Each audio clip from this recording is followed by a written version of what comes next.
Pirate. Radiopirate.com. Voici les Radio Pirate News avec Jeff. On a fait 1h27, Jerry de Radio Pirate News aujourd'hui. On vous donne un bloc parce qu'on a beaucoup de choses à vous faire entendre. Frank, le dédomiseur, non, c'est François Fournier aujourd'hui. On a Joe Hamel qui est avec nous autres et bien sûr la boîte avec Jerry. Et pour l'instant, un bout des Radio Pirate News d'aujourd'hui qu'on vous donne, OK, la gang de Cheap qu'on adore, sur Radio Pirate Live. C'est à vous, c'est à vous. Amusez-vous.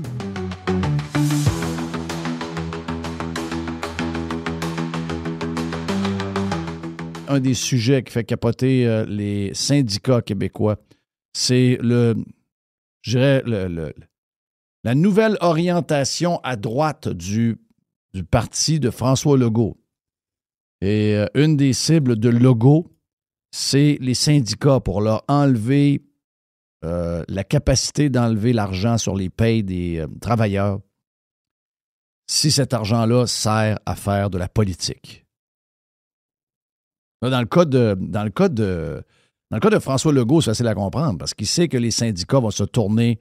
T'sais, avant, les syndicats, il n'y a pas longtemps, t'es pour François Legault. Mais là, les syndicats sont en train de se tourner vers le PQ. Donc, tout bonnement, François Legault veut commencer à interdire aux syndicats. Ça nous fait notre affaire, là. Mais je veux dire, François Legault ne fait pas ça pour nous. François Legault fait ça pour la CAQ, il fait ça pour lui-même. Mais regarde, ça peut nous servir dans le futur, tant mieux. Mais voici donc la gauche québécoise syndicaliste qui s'insurge. On a Caroline Sanville. Moi, c'est sûr que moi, t'aimes pas ça, Trump, ça me fait penser au fascisme, ça me fait penser au pire de ce qui est arrivé dans les années 30. Donc, Caroline Sanville, CSN. Vous avez peut-être vu la fuite qu'a mis au jour Alexandre Leduc, le député de Québec solidaire, concernant un document du ministère du Travail qui était rien d'autre qu'une attaque en règle contre les syndicats et leur fonctionnement. On a eu une rencontre avec le ministre du Travail et lui nous dit que c'est un document préliminaire, c'est un document de travail, mais c'est très clair que ce document-là met vraiment en scène toutes les manigances antisyndicales du gouvernement et ça illustre très, très bien leurs intentions. Alors, le message est toujours le même, mais on lâche pas. On va répondre à ça. Suivez-nous dans les prochaines semaines. Vous allez voir, il y a des activités de mobilisation qui vous seront suggérées. Et en attendant, message au ministre du Travail, au premier ministre et à tout ce gouvernement-là. C'est pas en vous attaquant aux travailleurs et aux travailleuses que vous allez satisfaire la population du Québec et gagner votre prochain pari électoral.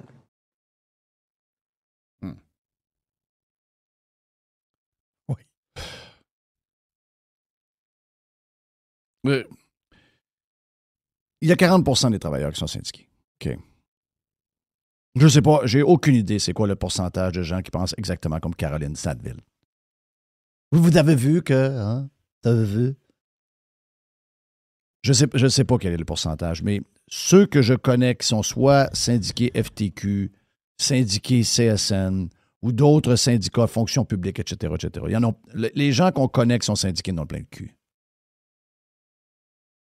Ils ont plein le cul de voir que vous prenez leur argent et qu'en retour, ils ne savent pas ce qu'ils ont en retour. Ils n'ont aucune idée. Donc, arrêtez de faire semblant que vous prenez de l'argent à tour de bras sur les payes des travailleurs et que qu'est-ce que vous faites à longueur de journée?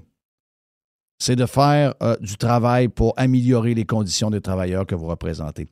Tout le monde sait, incluant les syndiqués, incluant vos propres membres, que vous volez à coût de 1 000, 1500, 2000 piastres par année, que ça, c'est de la grosse bullshit. Vous le savez très bien. Mon estimation à moi, ça vaut ce que ça vaut. C'est pas vérifié. J'ai pas fait une thèse là-dessus. Mais mon estimation à moi, c'est que si vous prenez 1 000 $ par année sur une paye d'un employé qui est un syndiqué, non pas parce qu'il le désire, mais parce que la formule RAND l'oblige à l'être une fois que le syndicat est rentré dans une entreprise par une minorité de travailleurs souvent. On peut se rappeler l'histoire d'Amazon en passant. Très peu de gens ont participé à cette patente-là. Mais beaucoup de monde ont perdu leur job à cause de ces astis-là. Donc, mon feeling, c'est que 90... Vous enlevez 1 000 $ par année. Faisons un chiffre rond. 100 $ par paye par mois. 1 200 $. Il y en a que c'est 2 000. Hein. Il y en a que c'est même plus c'est de que 2 l'argent. 000. Là. Si vous êtes un travailleur de la construction puis vous faites des heures supplémentaires, vous avez un bon salaire, vous êtes à 2 000 $. J'ai même déjà entendu 3 000. Bien, prenons 100 $ par mois. Enlevé sur les payes. Moi, je pense que sur le 100 $, il y a 95 $ qui va à toute l'organisation syndicale. Les lunchs, les formations, les congrès, Les voyages. les patentes de faire un petit journal, des tracts green, C'est ça. des tracts pro-Palestine, Oui. anti-Israël. Réchauffement climatique, etc. Moi, je pense que sur Financement 100 par en dessous. dollars, Des weirdos, là. ben oui. Je pense que sur 100 $ enlevés par mois, il y a 5 $ qui est utilisé pour le travailleur qui vous le donne et il y a 95 $ sur le 100 $ qui est utilisé pour faire de la politique pure. Et politique de quel côté? Politique de gauche, politique climatique, politique anti-conservateur, politique anti-DUM, politique pour aller restreindre la liberté d'expression des gens qui ne pensent pas que les syndicats, c'est une bonne affaire. En fait, ils sont politiques mur à mur. Il ne reste rien pour les travailleurs. C'est pour ça qu'ils filent de travers.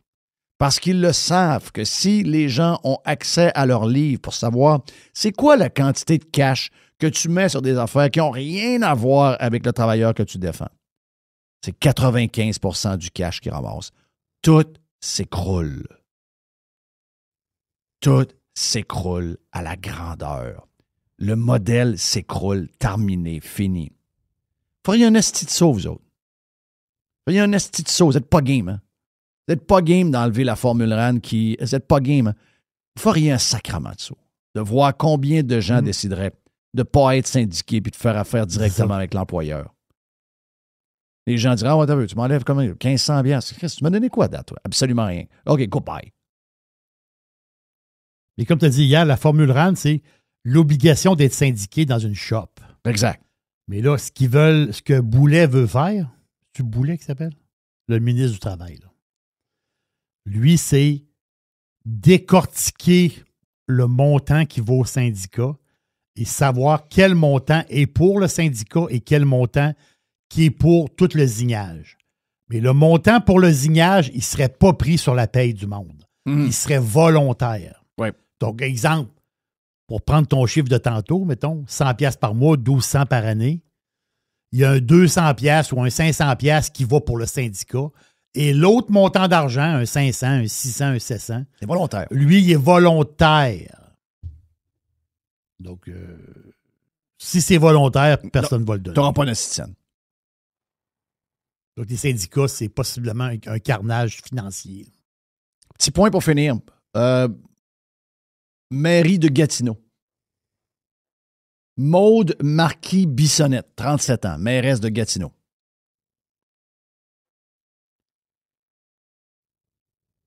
C'est sûr qu'on demande aux gens d'être le plus respectueux possible.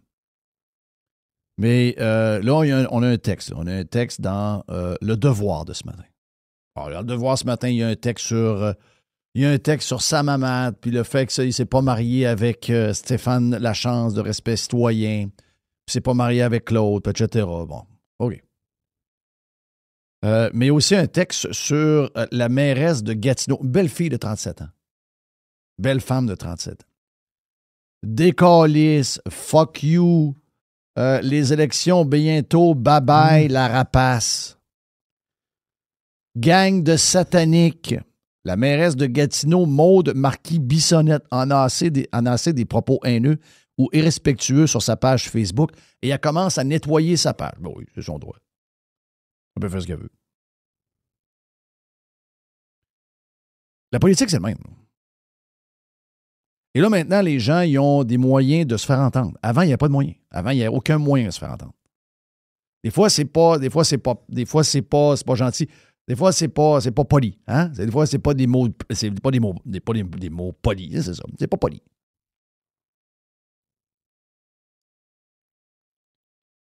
Savez-vous, c'est quoi le but en politique? C'est d'avoir le moins de fuck you possible. Ouais, c'est ça.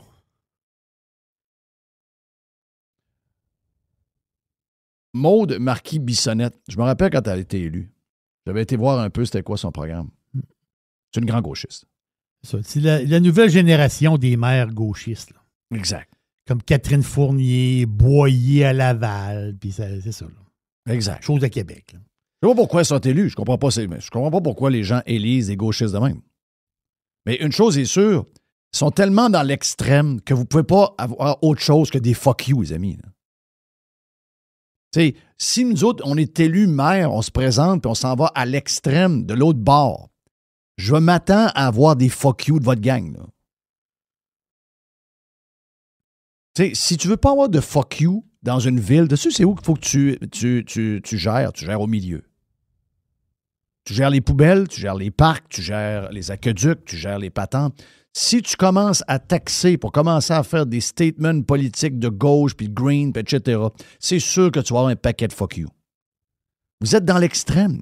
L'extrême gauche, c'est pareil. Oh oui, c'est des filles cute. La fille de Longueuil est cute. Le gars de Laval, c'est un beau gars. Elle, c'est cute. Oh, Valérie Plante, elle rit, etc.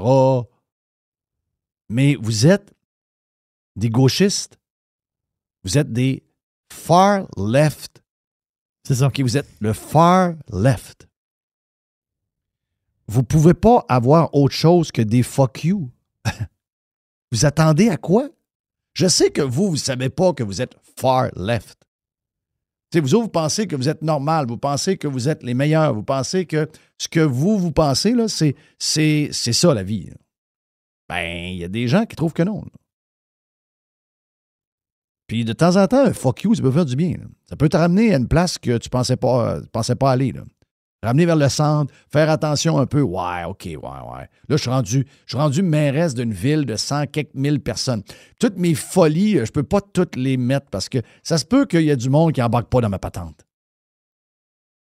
Puis s'il y a du monde qui n'embarque pas dans ma patente puis qu'il y a des choses qui les dérangent, bien, ça se peut qu'à un moment donné, ils viennent fâcher. La gauche va devoir se recentrer, là. La gauche va devoir... Puis c'est nous autres qui se laissent aller en passant, là. Nous autres, on a encore des exemples de ça, j'en donne à tous les jours. On les laisse tellement aller à gauche que eux autres, ils pensent que c'est la nouvelle norme, c'est la nouvelle normalité. Ah, c'est normal. Non, vous êtes la gauche loin, là. Vous êtes fuckés, là. Donc, en étant fuckés de même, c'est sûr que quand vous êtes loin à gauche comme ça, vous faites des choses très bizarres. Et il faut toucher à du monde. Et là, les gens, ils pognent les nerfs puis ils disent « Ah, ben là, j'ai essayé de contacter ma mairesse, j'ai essayé de contacter mon conseiller municipal. Finalement, j'ai pas eu de suite. Puis là, j'essaie, puis là, ça a des répercussions. Puis là, je suis en train de perdre mon commerce parce qu'ils ont mis une piste cyclable. Ils ont enlevé tous les stationnements devant mon commerce. Ils m'ont jamais écouté.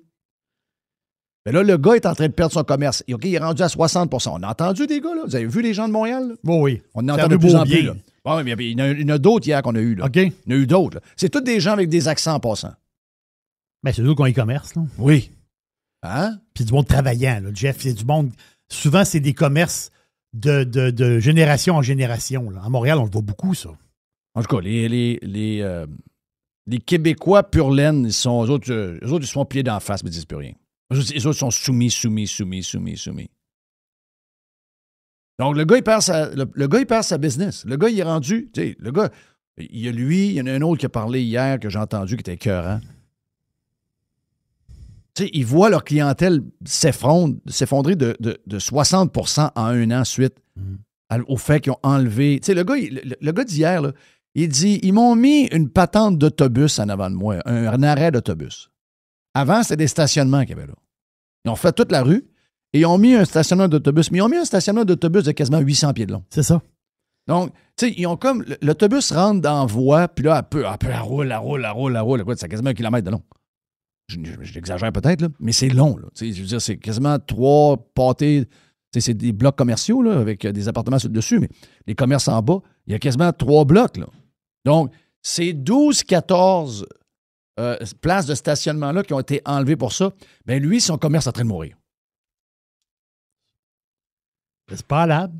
Ben, je vais vous dire une affaire. Lui, là, si vous ne l'avez pas écouté, vous ne l'avez pas entendu, vous avez fait pareil vos affaires juste parce que vous avez une guerre contre l'auto, puis vous voulez absolument juste du transport en commun puis des vélos, c'est sûr que le gars, il va aller sur votre page Facebook et il va te dire « fuck you, bitch ».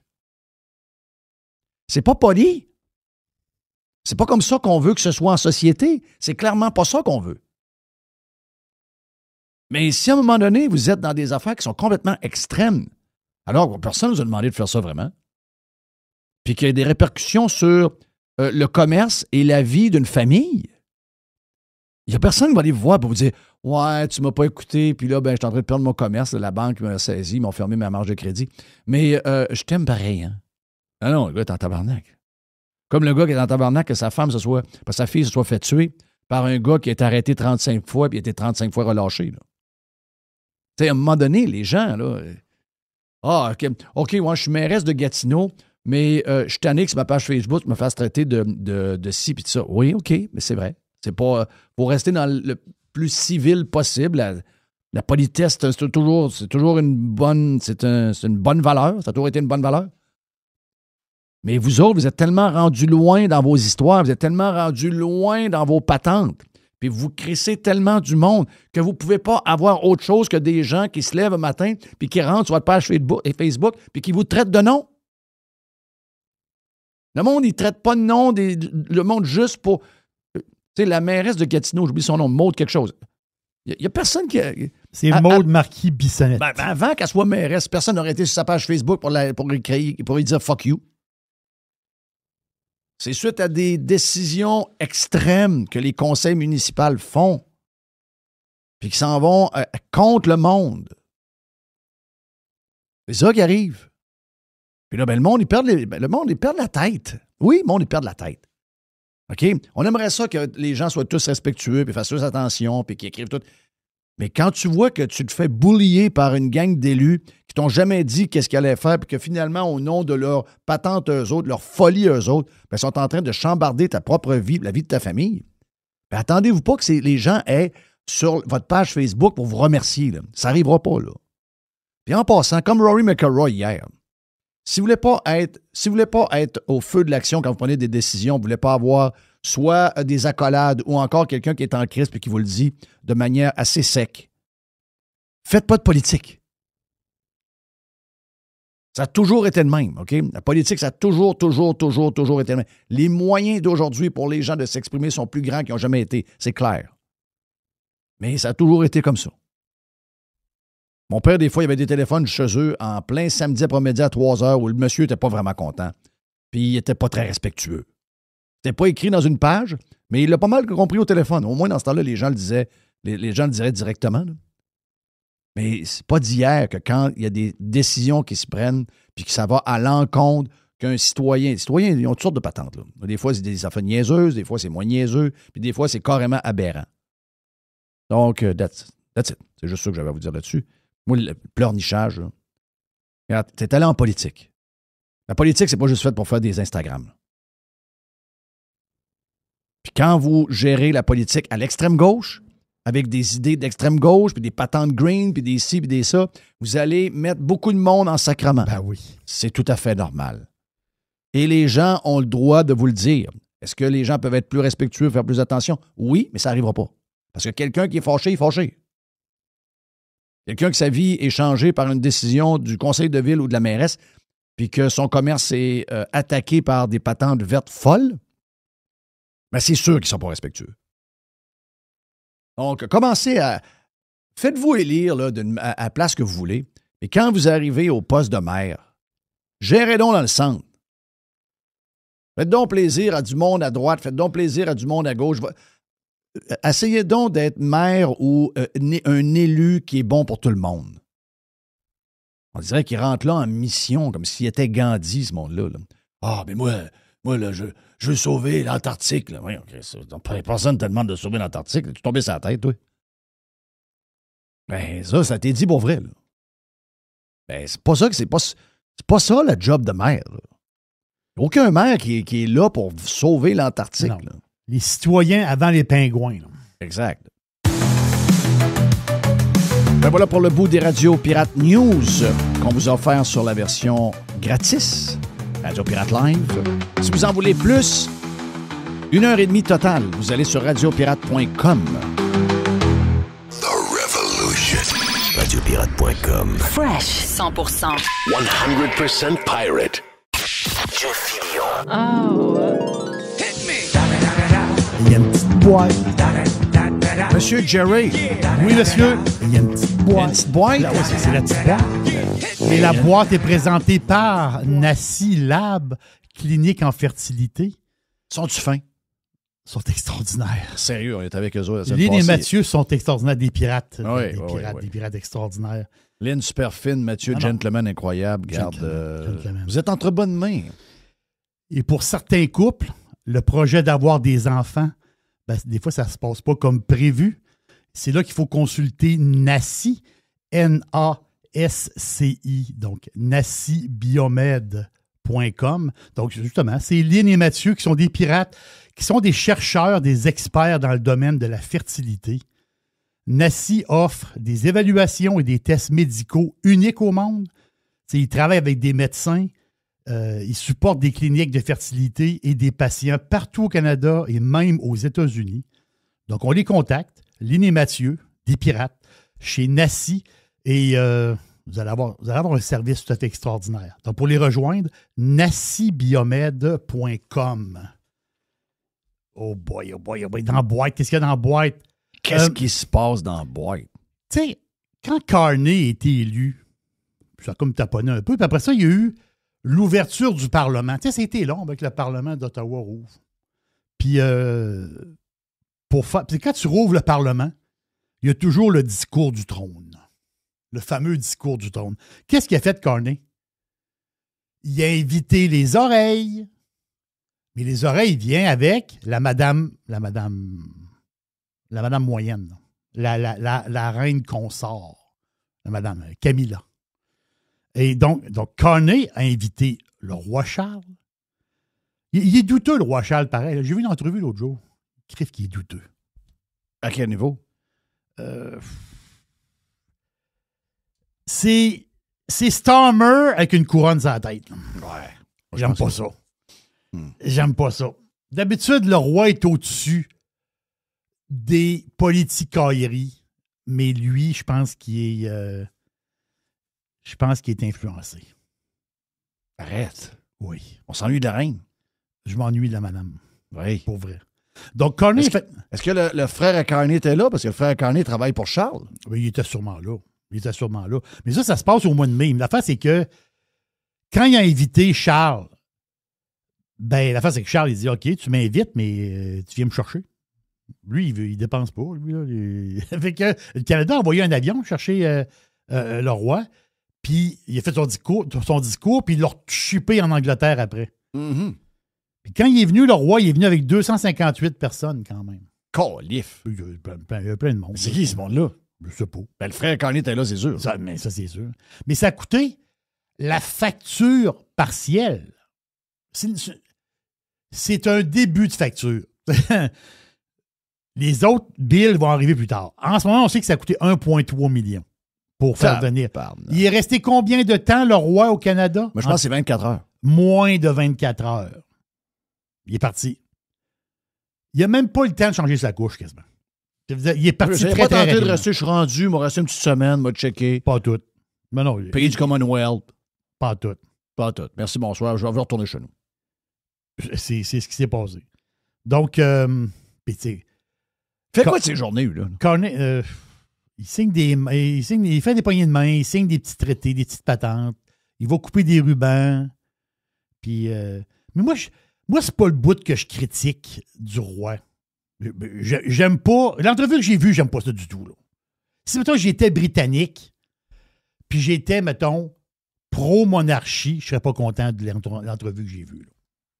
Il est très douteux. Là. Il a l'air d'un gars qui a peur. Il a l'air d'un gars qui a peur d'un bonhomme avec une djellaba et une barbe. Là. Je sais pas pourquoi il a l'air d'un gars intimidé.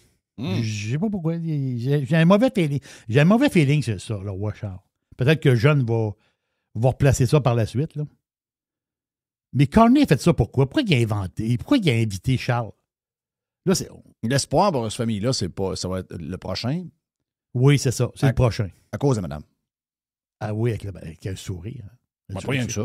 Tu veux sourire de ce fille-là? C'est inimaginable. Pas rien que ça. Je trouve que c'est... Ils sont modernes, plus modernes. Ça va faire du bien. Oui, c'est ça, exact. Oui, plus moderne, plus jeune. Ça va faire du bien. Il y a beaucoup de bonhommes. Camélia, là.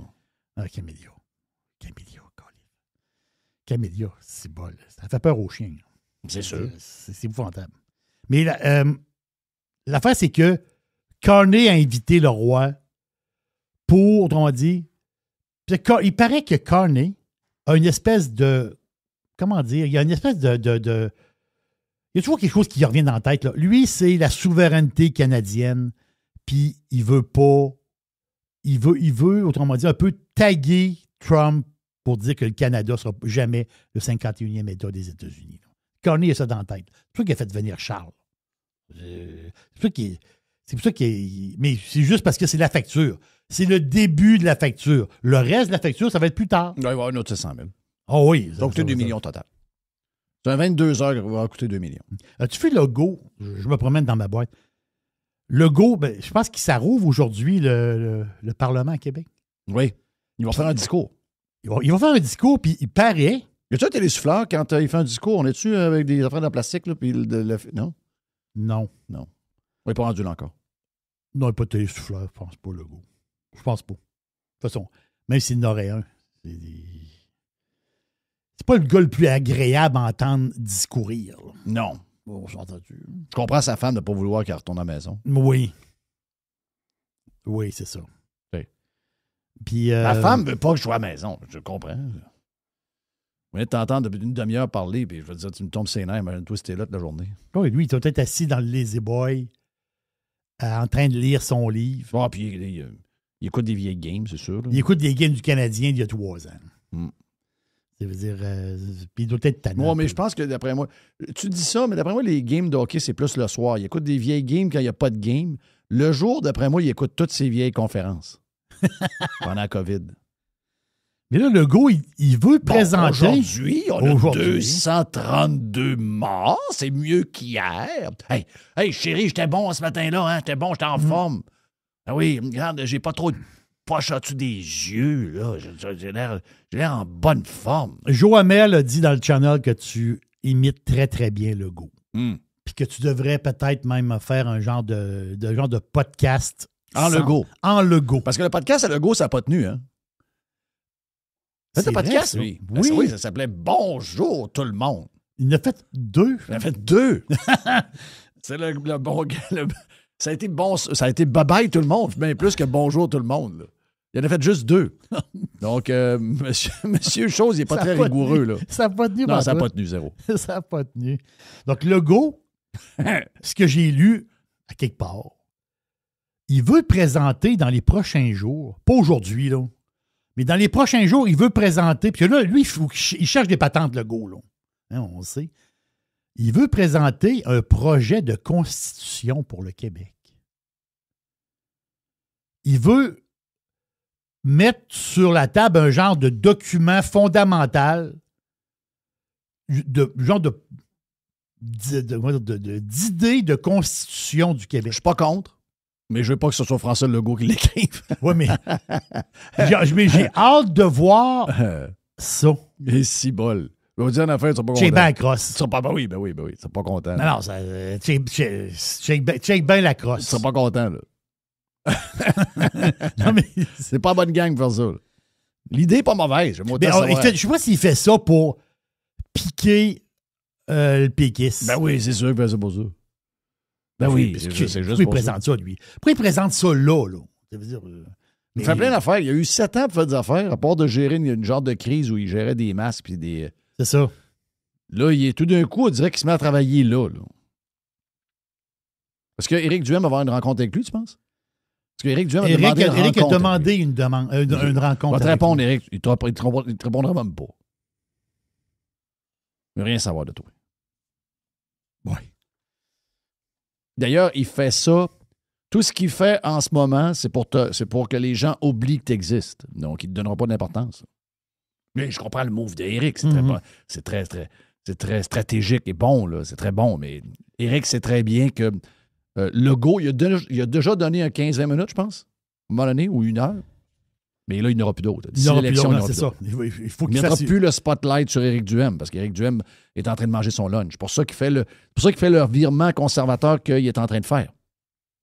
Il essaie d'aller rechercher les électeurs qui ont délaissé la CAQ puis qui sont en train de voter PCQ. Donc, c'est ça qu'il fait. Ceux qui suivent un petit peu la politique européenne, il y a une affaire qui se parle depuis à peu près 1 an. Puis là, je ne sais pas pourquoi. Là, on dirait que ça se parlait d'il y a 1 an, 2 ans, puis là, ça se parle de plus en plus. Là c'est rendu tout haut. Là, on dirait qu'ils parlent juste de ça. Mm-hmm. Le fameux euro numérique. Donc, l'argent numérique européen. Wow! Donc, la Banque centrale européenne, la BCE. C'est qui la présidente de la Banque centrale européenne? Je sais pas. La madame méchante. Ah, pas elle encore. Non, Christine Lagarde. Ah, c'est elle. C'est elle. Donc, c'est elle la présidente de la banque. Et l'affaire, c'est que la BCE, là c'est à tous les jours. Là, c'est à tous les jours. Là, on travaille sur le projet de l'euro numérique. L'euro numérique, c'est comment dire, ça. C'est quoi le but derrière ça? Ben, l'affaire, c'est qu'eux autres, ils disent que. Ça, c'est la BCE qui le disent. Ils disent par rapport à la sécurité des paiements. Tu sais, quand tu veux passer quelque chose dans la gorge à du monde, tu passes toujours ça du côté sécuritaire. Ouais. On va te sécuriser. Le numérique et la sécurité, pas sûr. Non, c'est ça. Non, ça, c'est sûr. Mais le côté sécuritaire des paiements, après ça, pour bloquer aussi un peu Visa et Mastercard, qui sont 2 Américains, il y a beaucoup de paiements qui se fait avec les cartes de crédit. Donc, carte de crédit et carte de débit prépayée Mastercard, prépayée Visa. On s'entend dessus? C'est très fort en Europe, hein? Les cartes c'est pas du crédit, là. C'est une carte de crédit, mais c'est toi qui mets le fric dedans. Là. Pas ce qu'on comprend la patente, là. Mais ça, c'est très populaire en Europe. Là. C'est quasiment plus populaire ça que le crédit en tant que tel. Là. Pour vrai. Là. Ici, le monde, il met ça sur le crédit. Beaucoup plus. Et aussi, il y en a qui disent que un peu comme une alternative au Bitcoin, etc., etc. Mais la manière que ça va marcher, en gros... Mais il serait mieux de prendre le Bitcoin. Ouais, mais il serait mieux de prendre la crypto-monnaie que de prendre la patente non, mais ils ne prendront pas ça. Non? Ben non, parce que là, c'est vrai qu'il y a des conspis. Là, on cherche... C'est quoi l'acharnement? Mais c'est ça que je veux savoir. C'est ça que je te demandais tantôt. C'est quoi qu'il y a derrière ça? La vraie histoire, c'est quoi? De l'euro numérique. Ouais. C'est que... Il y a une vraie histoire là-dedans. Là. Voilà. Ils te le diront pas, là. C'est ça. Mais là, toi, Radio Pirate, paye... Toi, tu me payes. Tu payes Jerry, tu m'envoies ma paye. Oui. Mais ma paye n'est pas dans mon compte de banque chez Desjardins ou chez Scotia. Ma paye, elle rentre dans ma espèce de banque numérique de la BCE. Et là, c'est quand tu me payes, toi, tu me payes pas chez Desjardins. Oui, les banques vont aimer ça.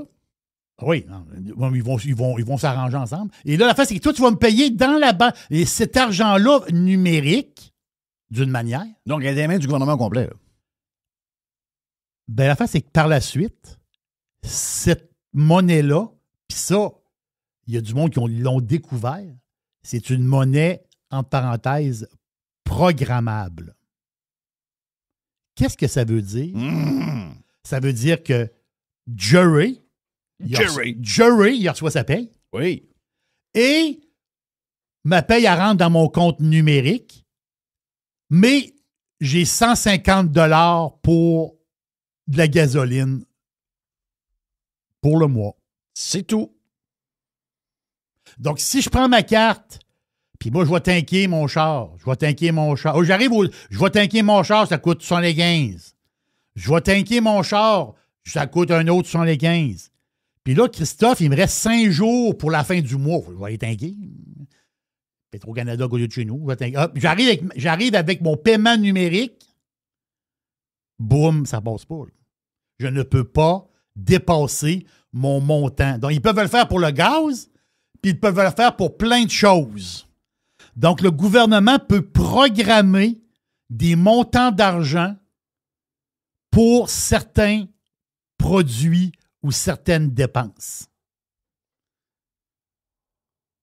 C'est ça qu'ils veulent. Là. Et ça, il y a je sais, les conspires, ils exagèrent. Mais c'est quoi? alors, c'est un contrôle total, ça patente. Ouais, mais pourquoi l'argent numérique? C'est correct, l'argent, là. Je vous le dis, là, il faut se battre pour garder l'argent liquide, le cash. Ben oui. Avec le cash, ils ne peuvent rien faire. La bataille de l'avenir, c'est la bataille du cash et du Bitcoin.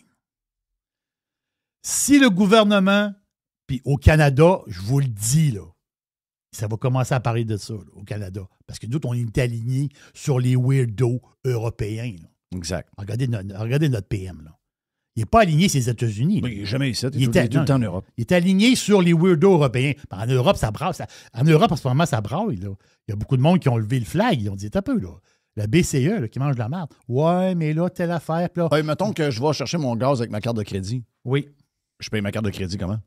Mettons que je dis, ben regarde, je suis rendu à 4 fois 100$ de gaz, j'ai 400$. Tu peux voir que même si tu me disais que c'était 150$. J'arrive puis je paye ma carte de crédit à la fin du mois. Ça va me coûter 1200$ ma carte de crédit. Je la paye? Oui, mais la face, c'est que peut-être que l'argent numérique, ils vont t'enlever. Ils veulent éliminer Visa et Mastercard. Ouais, OK. Ouais, je comprends. Ils veulent prendre le contrôle de l'argent et du crédit en Europe. C'est ça qu'ils veulent faire. OK. Oui, s'il arrive ça, je comprends. Ah, mais c'est sûr que c'est une patente de même, Jerry. Non, il y a un plan, là. C'est pas de la conspi, c'est... Voyons, pourquoi ils veulent faire ça? Ils veulent avoir un contrôle. Regarde, le gouvernement canadien a quand même réussi d'une certaine manière. Là. Il y a quand même des manifestants puis des donateurs qui ont vu leur compte de banque gelé parce qu'ils ont participé à une manifestation contre le gouvernement. Là. Donc, tu sais, c'est déjà un peu commencé, ce contrôle-là. On aurait dit ça avant. Voyons, il y a un jour, ils vont réussir à saisir des comptes de banque sans un juge, rien. C'est ce qu'ils ont fait, là. C'est ce qu'ils ont fait. Donc, il y a quelqu'un qui regardait ça, il a dit « Ah, ouais, c'est le même qu'on peut mater le monde, là. On va tout gérer le patente, puis à partir de là, ils sont foutus. » La ministre des Finances... Comporte-toi comme du monde, sinon on gèle ton compte. L'Ukrainienne là, qui est partie, là. Freeland. Là. Oui. C'est elle qui était ministre des Finances quand ils ont gelé les comptes, là. Oui. Puis elle, ça ne la dérangeait pas. Elle s'en va où, elle? Elle s'en va genre de négociatrice avec l'Ukraine. Un peu de job, genre de job le fun. Là. OK. Mais c'est quand même spécial de voir qu'elle vient de se faire élire parce qu'elle s'en va. Moi, je peux te dire une affaire. Elle paierait. Moi, je le chargerais l'élection, pas à peu près. L'élection coûte 700 000, tu payes 700 000. Tu payes. Sinon, viens t'asseoir. À moins d'un cancer, à moins d'une maladie grave, à moins d'une patente bien exceptionnelle. Ah ouais, tu viens de te faire élire, tu bougonnes, tu t'en vas. OK, tu payes l'élection. Coûte combien? 700 000. Hein? Oui, tu payes 700 000. C'est ça que l'élection coûte. Sinon, va t'asseoir sur la chaise et attends 4 ans. C'est fatigant. J'ai une affaire d'auto. Les chars, les véhicules sont très, très chers. OK? Les véhicules d'occasion, regarde, j'ai la statistique. Je ne sais pas si c'est vrai, mais on va dire que c'est vrai. Le prix moyen d'un véhicule d'occasion, je ne parle pas du bazou qui est parqué dans le champ puis que le foin pousse à travers. Je ne parle pas de ça. Je vous parle de véhicules d'occasion. Le prix moyen, c'est 36 000 d'un véhicule d'occasion. Et c'est bon. Ça, c'est au Canada? Au Canada. Plus 6,5 sur l'année passée. Le prix moyen des véhicules neufs, baissé de 5 ça se peut-tu? C'est 63 000. Tabarnache. Ton char, les autos sont très chères. Là. Ben oui, moi, j'ai remarqué que mon char que j'ai acheté, je ne sais même pas. Parce que je l'ai loué pendant 4 ans, pour une raison X. Mais quand je regardais le prix dans la fenêtre, c'est 66 000. C'est 66 000. Wow! Oui, monsieur.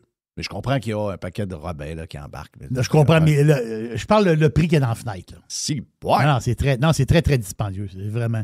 Puis là, l'affaire, c'est que ça aide pas, parce qu'au Canada, puis c'est un gars qui nous avait dit ça. Mettons, chez BMW. Là. BMW, les autres, ils ont une usine en Caroline du Sud, Caroline du Nord, je ne sais pas trop quoi. Puis les autres, ils fabriquent des autos. Puis les BM qui rentrent au Canada. Non, ils ne rentrent plus au Canada. Mais ils n'en rentrent plus, parce qu'il y a une surtaxe de 15 000 sur le char. C'est ça. Donc, ils ne sont plus capables de les rendre. Donc, tout le X1, X2, X3 ne rentrent plus au Canada. C'est ça. Ils vont rentrer prochainement, ils vont rentrer par l'Allemagne. Pour éviter la surtaxe. Exact. Comme Tesla l'a fait. C'est ça. Parce que Nissan, là, les Pathfinder, les camions Frontier, Regarde, ils ne shipent plus au Canada. J'ai lancé un paquet de fleurs à Trump aujourd'hui pour toute l'histoire de Gaza et la Palestine, mais là-dessus, là, il est complètement mêlé. Là. Tu sais, toutes ces affaires-là, c'est en train de se revirer contre lui. La patente, cette semaine, là, des histoires du visa de travail. Tu sais, le 100 000 $ pour le visa de travail, ça, bon, c'est beaucoup les Indiens, c'est vraiment de la même gang. Les Indiens, les Chinois, puis une autre gang, là, qui sont tous à Silicon Valley. Quasiment 90% du programme est utilisé par les compagnies technologiques dans Silicon Valley. Donc là, il vient de déstabiliser ben raide. Qu'est-ce qui est en train de se produire? Ben, toutes les compagnies dans Silicon Valley s'en vont s'installer à Vancouver. OK. Je ne dis pas qu'ils déménagent de head office. Je vous dis qu'ils vont ouvrir des genres de bureaux satellites. Des bureaux satellites, oui, je comprends. Oh, bien loin de là, en avion, c'est à côté. Là. Ça va à Vancouver. On vient de louer, mettons, 3 étages, une tour, puis il va y avoir une division là des ingénieurs qu'on a besoin. C'est juste... Finalement, ils vont vivre à Vancouver. Ils vont travailler pareil pour Microsoft, ils vont travailler pareil pour Google, mais ils vont travailler à partir de Vancouver. Ou encore, ils vont carrément leur dire, on va faire ça à distance, reste là-bas en Inde. C'est ça. Souvent, les Indiens ils veulent partir. Là. Ils veulent avoir un mot de nouveau. Là. Mais c'est ça qui va se passer. Là. C'est ça qui est en train de... Tout le monde s'ajuste très, très vite à ça. Hein. C'est ça qu'on sous-estime. Les compagnies ne sont pas bonnes pour rien. Là. Eux autres, les règles sont habituées de gérer avec ça, puis ils patinent à travers ça très, très, très rapidement. Là. Donc, là-dessus, c'est weird, ça. Je lisais un texte, on parle de char, je lisais un texte, c'est hier. Moi, je boursicote, puis je lis toutes sortes d'histoires. Puis, Jaguar Land Rover, ça va pas bien. Non, pas bien du tout. Non, ça va pas bien.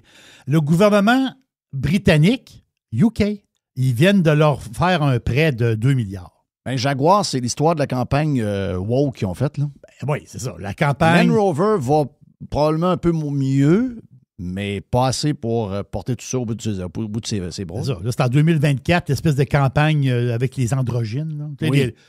Mi-homme, mi-femme, là, tu veux dire, avec des couleurs. Puis, tu veux dire, ils ont enlevé... Alors qu'on était dans plein éclatement de la bulle woke. Là. Exactement. Quelle mauvaise idée. Épouvantable.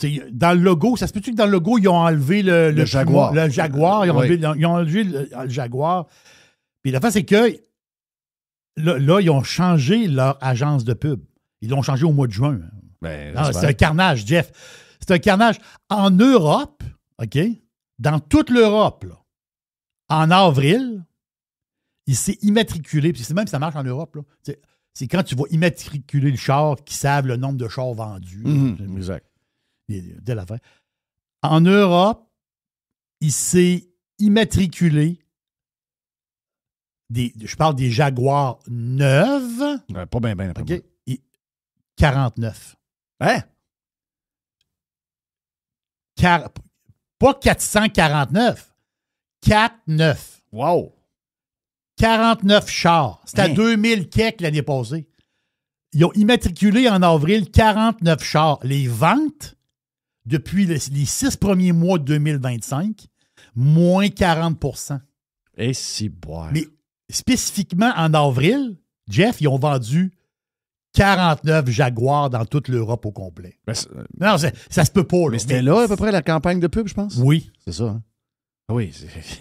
Non, ça n'a pas de sens. Tu veux être lié à Jaguar, tu veux avoir un genre de muscle car, tu veux avoir un char qui représente le sport, la vitesse, la style. Il y a quelque chose derrière le brand.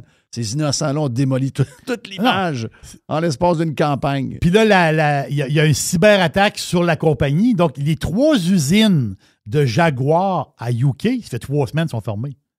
Parce qu'il y a une cyberattaque, ces usines. Ils sont pognés avec ça. Ben voyons. Oh, oui, non. Je dis, Jeff, ça,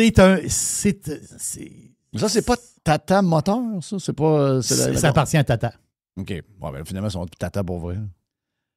Puis là, Tata, ils ont dit que quand les usines vont réouvrir, puis en plus, tous les sous-traitants de Jaguar sont tous dans la merde.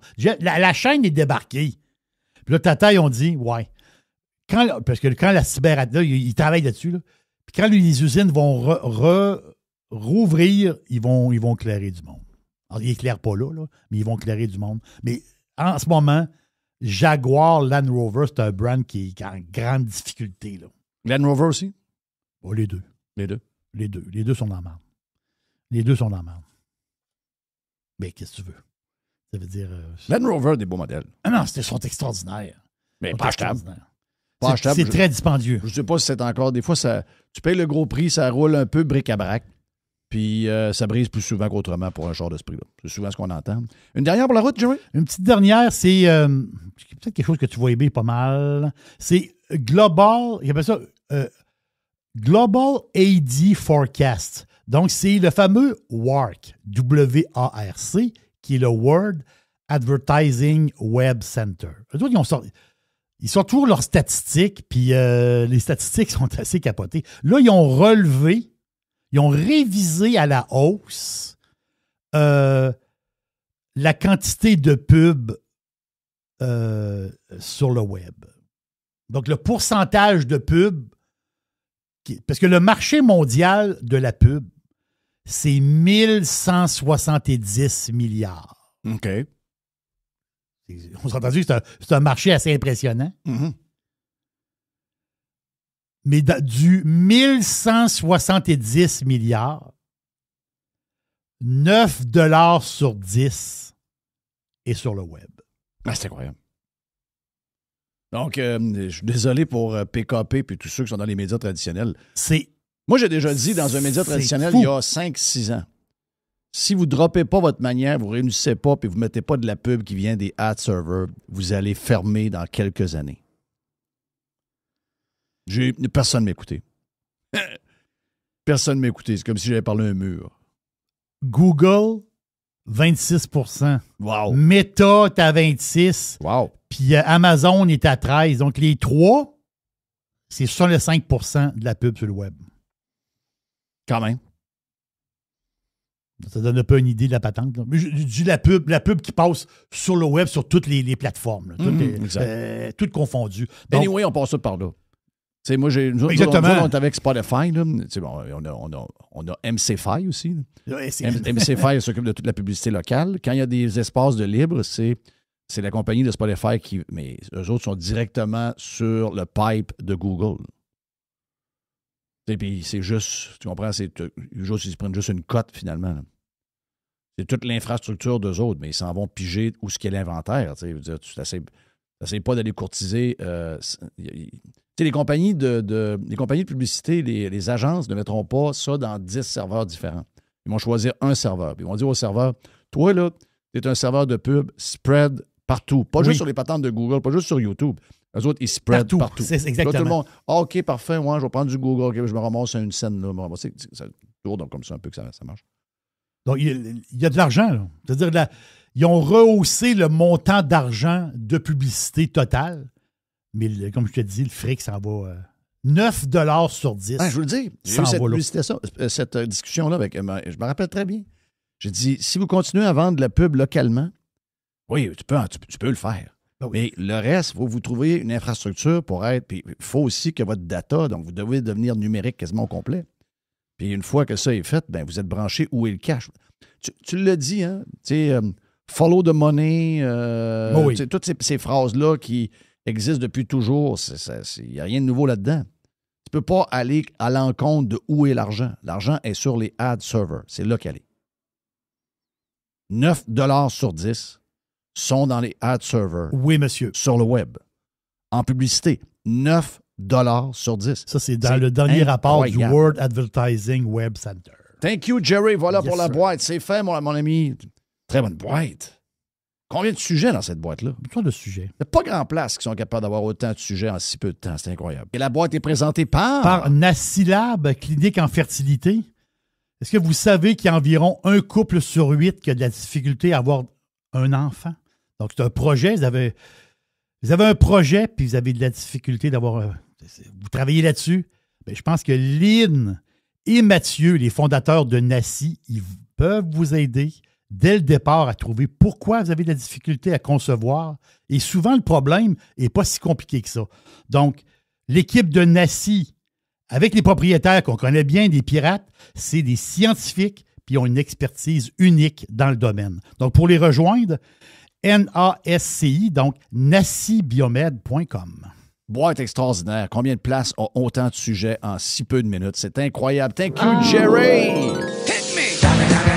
Il y a une petite boîte. Plus de boîtes demain. Il y a une petite boîte. Il y a une petite boîte. Il y a une petite boîte. Radio Pirate. Radiopirate.com. Online. Worldwide. Radiopirate.com.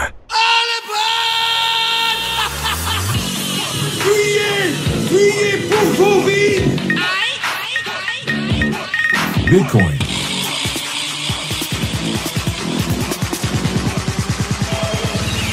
Drill, baby, drill, right? Drill, baby. Right. Yes, sir. Ça veut dire de quoi? En une semaine, on a parlé à jour il y a une semaine, encore une fois. Beaucoup d'affaires en une semaine, c'est incroyable. Je ne sais pas par quoi tu veux commencer. Mais commence donc par la nouvelle qui vient de sortir là, que c'est un domaine que tu connais bien, mais en fait, ça touche tous les Canadiens. Je veux dire, le Canada est reconnu comme étant un des plus grands pays producteurs de pétrole. On a des réserves immenses. Puis là, ben, on apprend que une grosse compagnie qui est un gros symbole canadien qui existe depuis toujours, ils sortent de Calgary. My God, qu'est-ce qui se passe? Qu'est-ce que ça cache? Qu'est-ce qu'il y a derrière ça? Explique un peu, Joe. Imperial Oil qui a annoncé, la nouvelle est sortie hier, qui allait relocaliser la majorité des rôles. Imperial Oil, c'est Esso. La marque de commerce au Canada, c'est Esso. C'est une compagnie à la base qui est canadienne, Imperial Oil. Là, ça fait, je pense, plus de 100 ans que c'est au pays. Les gars de notre âge, on se rappelle d'avoir été dans des stations-service Imperial. Oui. Imperial, après, exact. après ça, c'était Texaco. La marque Exact. est devenue Texaco. Texaco a été acheté par Exxon. Et là, Exxon, là, la marque de commerce au Canada, c'est devenu Esso. Esso avec le tigre. Comment? Avec le saut avec le tigre, parce que dans les soirées du hockey, c'était le gros symbole.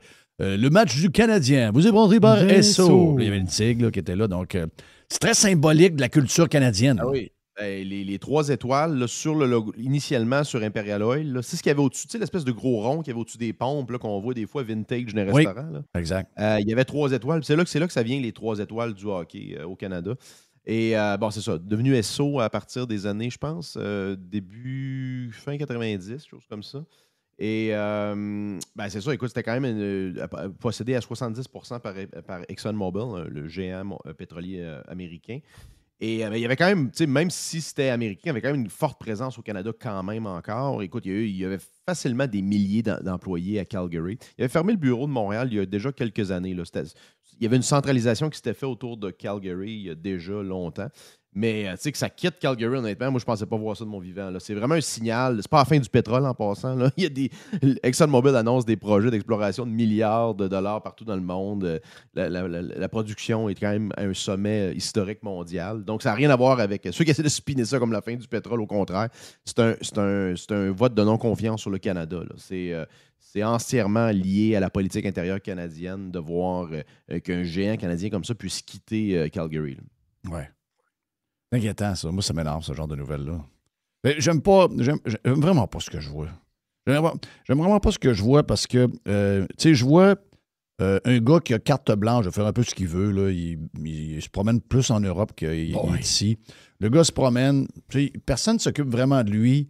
On lui a comme donné carte blanche à ce gars-là. La minute qui est arrivée l'histoire de Trump, c'est lui qu'on a choisi comme étant le genre de plus que ça, un genre de protecteur. genre de gars qui va se tenir debout, etc. Puis à partir de là, on s'en mêle plus. On s'en parle dans 3-4 ans si jamais il y a une élection, parce que là, il est minoritaire, mais on s'entend qu'il l'est un peu majoritaire par la gang du NPD. Puis là, on voit les chiffres qui nous montrent que l'économie canadienne est carrément en récession. Aux États-Unis, pour l'instant, ça tient avec... C'est une différence de 5 points. C'est énorme. Ouais. Notre dollar qui a de la misère à se maintenir alors que le dollar US est en baisse. Il y a plein de signaux. Il y a plein de signaux qui nous montrent que notre obsession à tenir tête aux États-Unis risque de nous amener vers une méga récession, puis peut-être quelque chose qu'on va avoir de la misère de se relever. Moi, ce genre de philosophie, je te dirais, c'est très téméraire. Là. C'est très, garde, je veux faire mon statement, puis mon identité est plus importante, puis j'aime mieux mourir pauvre qu'être riche, puis être américain, etc., etc. Je commence à trouver que c'est moins drôle un peu. Là. C'est quand on y pense, là, le discours du trône, c'était au mois de mai. Oui. Le 1er juin, Carney a rencontré les compagnies pétrolières. Il était à Calgary, là. Puis il parlait dans le discours, là, c'était que le Canada allait devenir une genre de superpuissance dans le domaine de l'énergie. Ça, là, c'est le 1er juin. Ouais. C'est-tu dans le discours présentement? Non, zéro. Ben voilà. Et là, la crosse. Le 29 septembre, la plus grosse compagnie canadienne quitte. Là. C'est ça. Génial. Et là, la crosse. La crosse, c'est le double discours. Ah oui. Et ça, la crosse. En réalité, le Canada... En réalité, Carney, c'est un green. Sa femme, on la connaît. Chris. Donc, on sait où ce qui est enligné, là. Non, c'est les mêmes. C'est Trudeau. C'est la continuité des politiques Trudeau. D'ailleurs, on voit avec... je t'en ai parlé un petit peu en intro, les projets de loi C2 et C8. Je n'ai pas vu en détail. D'ailleurs, Nathalie Elgrabli a fait une publication là-dessus hier. La loi C2. La loi C2 s'appelle « Loi visant une sécurité rigoureuse à la frontière ». C'est toujours instrumentalisé. Là. Rappelle-toi, C10 et C9, c'était sous l'égide de la protection contre, je pense que c'était la pornographie infantile en ligne. Tout ça, mais tu sais, le prétexte, parce que personne ne peut s'opposer aux bonnes vertus, tu comprends? Personne ne peut s'opposer sur le fond. Mais sur la forme, si tu veux, mais sur le fond, c'est une attaque sur la liberté d'expression en ligne. C'est une façon d'attaquer aussi le discours haineux. Donc, toutes les lois radicales qu'on voit en Europe, surtout par exemple en Angleterre, où les gens se font arrêter pour un tweet, ben ça s'en vient en catimini au Canada. Là. Puis C8, c'est encore plus débile. Là. C8, là, tu vas être forcé tu vas probablement tu vas être arrêté. Tu ne pourras pas dire que tu es couvert par un ordre là, d'arrêt. Donc, c'est assez incroyable. C'est fou. À la discrétion du ministre, là, à la discrétion du ministre ou de la ministre, quand même quelque chose. Ouais, mais c'est quoi le... C'est quoi le plan? Ouais, c'est la continuité des politiques radicales d'extrême gauche. Là. C'est l'attaque sur la liberté. Là, ça sent la fin de régime. Tu sais, ils voient que la température monte. Beaucoup d'insatisfaction sur le fond de toute leur politique, là. La transition, entre guillemets, toute l'espèce de discours LGBTQ, c'est en train de s'effondrer également.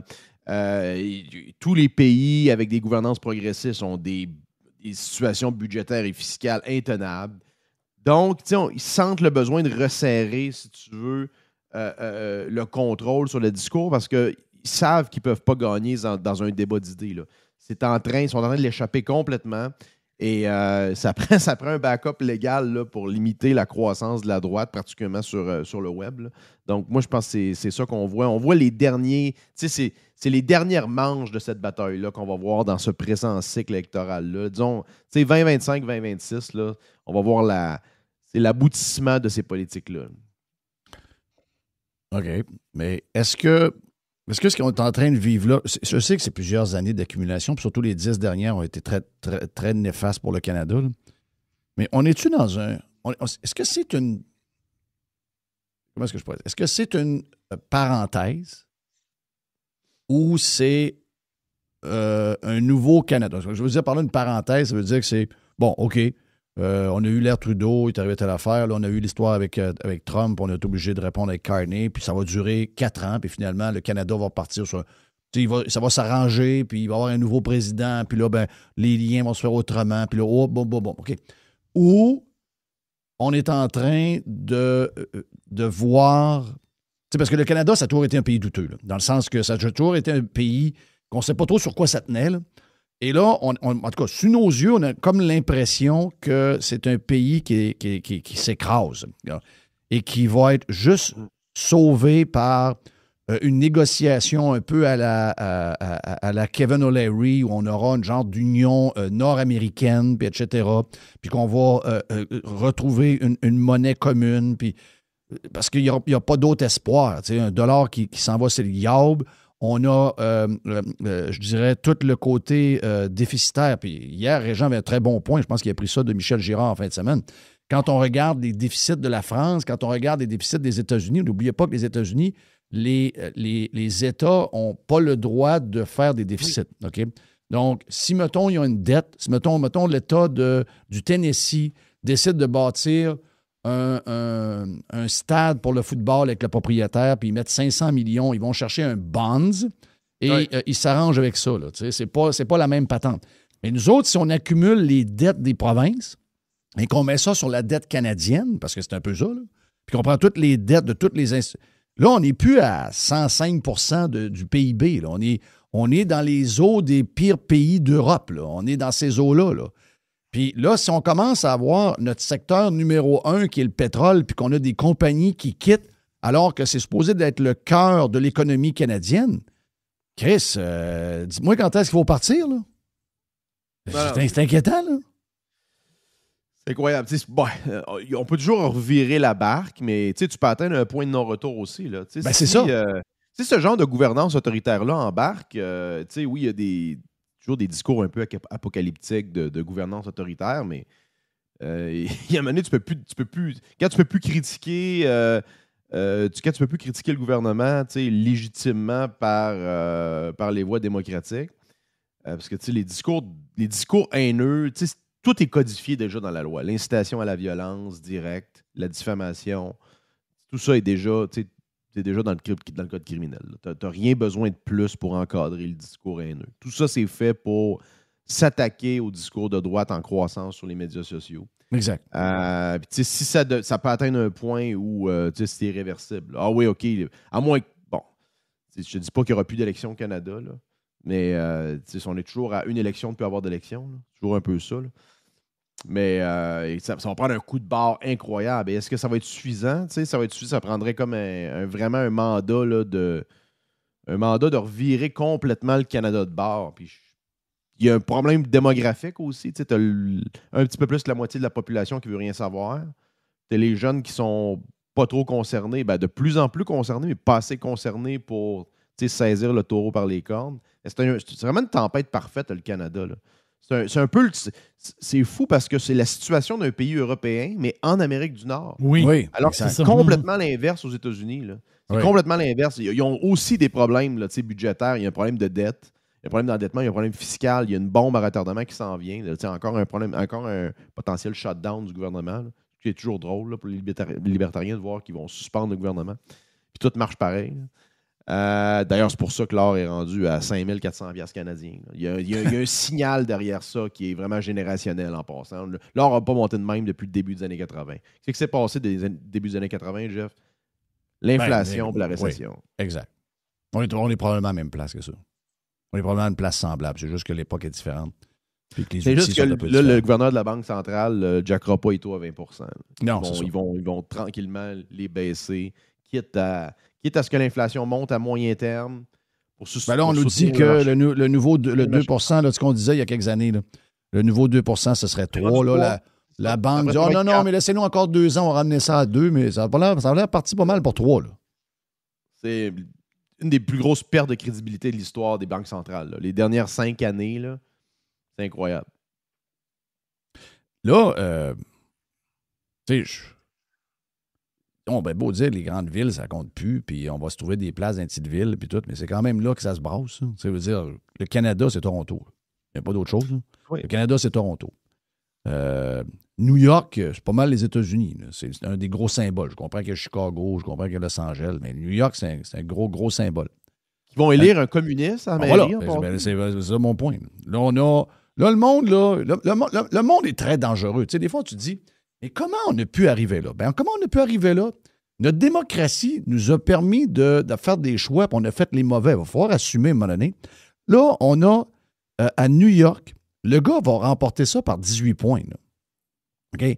Donc, le communiste qui est là, puis c'est 60% des jeunes à New York pensent que le capitalisme est bad et que le socialisme à la sauce communisme, c'est bien. OK? 60% qui sortent des écoles, etc., etc. Ils sont attirés vers ça. Ils sont attirés vers ça. Donc là, il y a un gars complètement sauté sur le crâne. Le gars est en train de manger Cuomo, qui est quand même un personnage. Ben, c'est une famille. C'est quasiment une famille, c'est quasiment une monarchie hein, dans l'État de New York, les Cuomo. Là. Donc, Cuomo pas capable de se battre. Adams est parti, là. Adams est parti. Il n'était pas si pire en passant. J'ai pas compris. Le pire, c'est ça. Scandale. Je n'ai pas trop compris cette histoire-là. Là. Moi non plus. J'ai toujours trouvé que c'était un gars qui a bien l'allure. D'ailleurs, c'était un peu rapproché de Trump. Peut-être que ça a joué un peu en l'histoire. Là. Exact. Mais ça lui a comme permis de ne pas passer au cash, je pense, de le faire avec toi. Mais tu sais, c'était un bon maire, c'était pas un mauvais maire. Là, après ça, tu t'en vas à Toronto, l'autre grande mégapole, mais celle du Canada, qui est le genre de New York canadien. Oui, oui. Là, tu as une ville qui est méconnaissable, une ville bourrée de crimes. Olivia Chow. Tu as Olivia Chow qui danse, qui fait des patentes de tacos dans des soirées. Là, les journalistes vont la voir et disent « Ouais, mais le crime dans la ville, telle affaire, telle ci. » Elle n'a pas la tête à ça, pas en tout. La seule affaire qu'elle veut, c'est d'aller marcher dans des places où il y a des soirées latino, une soirée asiatique. Qu'est-ce que c'est plus fou qu'un film, qu'une comédie qu'on peut voir. C'est la décadence. Oui, c'est la décadence. Le dernier chapitre est vraiment mauvais là, de cette pièce de théâtre-là. Là. Puis je reviens avec mon point encore. Valérie Plante. Ben, tu sais, j'écoutais ce que tu disais cette semaine, puis je suis assez d'accord. Tant qu'à être là-dedans, allons au bout de ça. Réaliser Marchand à Québec, puis manger un autre 4 ans, là, puis mettez Québec dans le trou comme il faut, puis que le monde soit tanné, pour que toute cette gaine-là soit brûlée. Puis après ça, vous en mettrez un conservateur pour faire le ménage. Oui. Et mettez pas une espèce de demi-mesure en attendant. Allez donc au bout de la patente. Oui, parce que sinon, on est en train de décourager les... Tu sais, si les conservateurs ne votent pas pour des conservateurs, à un moment donné, les conservateurs n'iront plus se présenter aux élections. T'sais, ils vont dire, ben là, il n'y a rien. Il y a toujours une raison. Le Québec est encore plus grand. Là, je pense que la chance est de loin le meilleur. S'il y a trop de candidats, comme M. Thibodeau, je pense qu'il part de trop loin. Là. Il y a une éclipse médiatique totale. Si mettons, l'élection était dans 1 an, il y aurait probablement quelque chose à faire. Bon, écoute, idéalement, ça prendrait une couple de conseillers. Je ne sais pas comment de conseillers il y a, là. Mais si tu es capable d'avoir une couple de conseillers, tu bâtis tout de suite pour la prochaine élection. Là, le projet Montréal va probablement être battu. Fait que là, ça va être Ensemble Montréal. Probablement qu'il y a un genre de parti de transition. Là. Elle va être élue, mais est-ce qu'elle va être réélue? Je ne sais pas, parce que probablement que l'espèce de torpeur dans laquelle Montréal est embarqué, ça prendrait quelque chose de pas mal plus solide pour leur virer de bord. Le vrai rendez-vous, c'est dans 4 ans. Oui, exact. Mais là, tout le monde a voté pour ça pareil. T'sais, Gatineau, la fille qui est là, c'est une communiste. Longueuil, c'est une socialiste, social-démocrate mur à mur. Le gars à Laval, on peut pas. Voulez-vous qu'on en parle? C'est toute la même gang. Là. La fille à Saguenay. Mais là, c'est parce que ce monde-là a été élu par du monde. À un moment donné, il va falloir que le monde réalise. Puis je comprends qu'au municipal, c'est facile de se faufiler parce qu'ils inventent des noms de partis qui ne veulent rien dire. C'est sûr que demain matin... Ils se sont un peu ils se sont faufilés, rappelle-toi. Sur le c'était des modérés. Là, on le sait, c'est tous des communistes. Là, le chat est sorti du sac. Oui, exact. Les masques ont tombé. Là, il n'y a plus de raison. C'est comme Laval, bon, je pense qu'il n'y a même pas d'opposition. Je pense pas qu'il y a d'opposition à Laval. Non, c'est ça. À Longueuil, il y en a quelqu'un, là, mais c'est quelqu'un qui va ramasser 2%. Elle, là, c'est ça. Ça, c'est l'autre influenceuse. Là. On a des influenceuses au Québec. Là. Oh, elle, oui. Puis Geneviève Guilbeault, là. C'est le job sur Instagram, là, aller dans les cocktails. C'est ça. C'est ça. Mais là, on va falloir... Avec le titra puis des bourses, là. C'est des influenceuses de groupe Dynamite, de notre chum. Là. Hey, ça, cette histoire-là, Joe, là. Ça t'a touché, hein? Le gars est de Montréal. Ah non, ça, cette histoire-là. L'histoire du gars de Dynamite Garage / le 10-30 puis Royal Mont. Non, le gars a créé des milliards de dollars de valeur fiscale, de valeur foncière taxable dans la région de Montréal. Puis là, t'as les gens de péquistes qui ont à peu près 50 000 d'actifs nets à Longueuil ou Boucherville. Alors, retourne chez vous, esti. Ouais, mais c'est quoi qu'ils comprennent pas, ce monde-là? Non, mais il y avait un article dans Il y a un article de la presse, je pense, en 2024, qui faisait un portrait du bonhomme. Là. Puis là, le gars, il dit moi, je suis anglophone parce que je viens d'une famille anglophone, je parle anglais dans la plus grande partie de ma job, mais mes enfants sont allés à l'école francophone. Ben oui! Et il dit. Moi, je suis un Québécois. Il dit. Il dit d'ailleurs, je fais des courses de skidoo sur l'eau des Laurentides. Oui, ben oui. L'homme le plus québécois ever, le plus redneck Va-t'en, c'est-tu de Chris? Va-t'en chez vous, esti. Ouais, c'est quoi la patte? Chez vous, je m'en vais où, Chris? Chez nous, ici. Pas mal chez nous. Pas mal ici. L'histoire de premièrement, 10-30, c'est un énorme succès. Là. C'est un des plus gros succès commerciaux au Canada. Là. Immobilier commercial, c'était des champs. Là. Rappelez-vous, là, dans ce coin-là de Brossard, c'était des champs il y a quoi, 15 ans, 20 ans? Et ça l'a redéfini Montréal aussi parce que ça a sorti beaucoup de gens de Montréal. Les gens qui venaient, par exemple, souper à Montréal, qui venaient pour des spectacles. Donc, tout le pôle du 10-30 a eu une influence majeure sur tout le commercial, le divertissement à Montréal. La Rive-Sud n'a plus besoin d'aller sur l'île. Royal Mount, c'est tôt encore. Moi, je pense que c'est quand même bien. Là. C'est comme cool là, de ne pas aimer Royal Mount. Mais derrière ça, il y a quand même Bernard Arnault. Là. LVMH, la division immobilier, a investi là-dedans. C'est parmi les investisseurs de tout le marché retail de luxe les plus sophistiqués au monde. Fait que c'est pas des caves, c'est des milliards de dollars de capitaux privés. Fait que si c'est ça que si vous déchirez votre chemise sur Royal Mount, il y a d'autres sujets pas mal plus pressants à Montréal puis qui sont vraiment scandaleux. Là. Donc, c'est que mais en plus, quand tu regardais ce que le gars disait, vraiment, toutes les hosties de péquistes caves n'ont pas compris que mais là, c'est parce qu'il veut du cheap labor. Non, il veut pas avoir des usines de couture ici. Là. C'est des cadres. Beaucoup de cadres pour le marché américain qui travaillaient ici au siège social. Et il y avait beaucoup de problèmes de visa temporaires qui étaient difficilement renouvelables. Donc, pourquoi tu vas engager du monde quand tu sais qu'ils ne pourront pas rester? Et ce qu'il dit aussi à mot couvert qu'on peut décoder, c'est toute l'histoire de la loi 96, qui a été instrumentale au départ de Amazon et qui fait des ravages dans le domaine corporatif ici à Montréal. Moi, je connais des bureaux qui ont déménagé des départements au complet, 50, 100 employés à Ottawa, Toronto, pour se soustraire à cette loi-là, qui est complètement débile, qui donne des pouvoirs d'enquête judiciaire à des espèces de petites gestapo linguistiques qui débarquent pour fouiller les téléphones et les ordinateurs des bureaux. C'est insupportable. Ça défend en quoi le français? Ça défend aucunement le français, ça fait juste chier les entrepreneurs. Ça fait juste nous appauvrir. Ben oui, c'est quoi le but? Le but, c'est de parler en français, mais d'être pauvre comme job, pauvre comme la gale. Voyons, c'est quoi l'histoire? Exact. Mais c'est ça qu'ils veulent. Ça va être ça le PQ. Le PQ, ça va être exactement la CAQ, mais en pire. Mais c'est ça. Quand tu lis le fond de son intérêt, ouais, mais là, s'il menace. Non, il a le droit de menacer. C'est un entrepreneur. Il a créé de la valeur foncière. Il a quand même un rôle. C'est ça, les leaders économiques. Puis ils ont le droit de critiquer. Puis c'est pas en disant va-t'en chez vous. Ouais, mais Montréalais. Je te dis, là, Joe, là. Cette histoire-là est incroyable. Sur différents postes, peu importe, là, pas juste. C'était unanime. Là. C'était unanime. L'écœurant, il veut avoir du cheap labor. Premièrement, est-ce que des gens là-dedans ont eu des business où ils ont le pseudo-cheap labor? Le pseudo-cheap labor avec des travailleurs étrangers, il n'est pas cheap. Il coûte un bras aux entreprises. Des cadres, probablement un quart de million. Là, mais regarde, je vais prendre la tempête. Même nous autres, on en a 14 sur le terrain parce premièrement, on ne pourrait pas les remplacer. OK? Personne ne veut prendre ces jobs-là, c'est trop des jobs tough. Mais c'est pas vrai que ça ne coûte pas cher. Il faut s'occuper de tout. Il faut les loger. Il faut payer l'agence qui s'en occupe. Il faut payer les avocats pour les histoires de papier. Il faut le donner. On les paye à temps double et demi parce qu'ils travaillent des heures de fou souvent, parce qu'ils travaillent et ils veulent travailler. Ils ne sont pas là pour rien. C'est pas cheap. Quelqu'un qui dit ça a jamais opéré une fucking business avec des travailleurs étrangers. Même les moins payés, c'est pas vrai que c'est cheap. Les entrepreneurs aimeraient bien mieux prendre la main-d'œuvre locale qui leur donne la même productivité, puis qu'ils restent couchés chez eux. Il n'y aurait pas besoin de les transporter en avion. Il n'y aurait pas besoin de payer un traducteur. Il n'y aurait pas besoin. Parce que là, maintenant, il faut payer les cours de français, il ne faut pas oublier. Les cours de français, maintenant, c'est à cause de cette loi-là. Il faut le faire, donc on va le faire à distance cet hiver. Puis ils vont avoir des cours pendant la semaine de travail aussi ici. C'est de la folie, là. Mais est-ce que vous pensez que les entreprises n'aimeraient pas mieux avoir une main-d'œuvre locale et puis pas avoir ces complications-là? Sûr que oui. Il y a une réalité économique derrière de ça. Mais il n'y a personne qui veut travailler. C'est démographique. c'est aussi parce que beaucoup de gens ont abandonné. Ils veulent avoir des jobs où ils gagnent 50 000 par année, mais pas travailler pour vrai.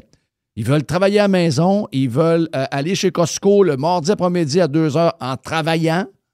Ben ça, dans un champ avec des Gators, ça marche pas, là. Avec des John Deere Gators, ça marche pas, là.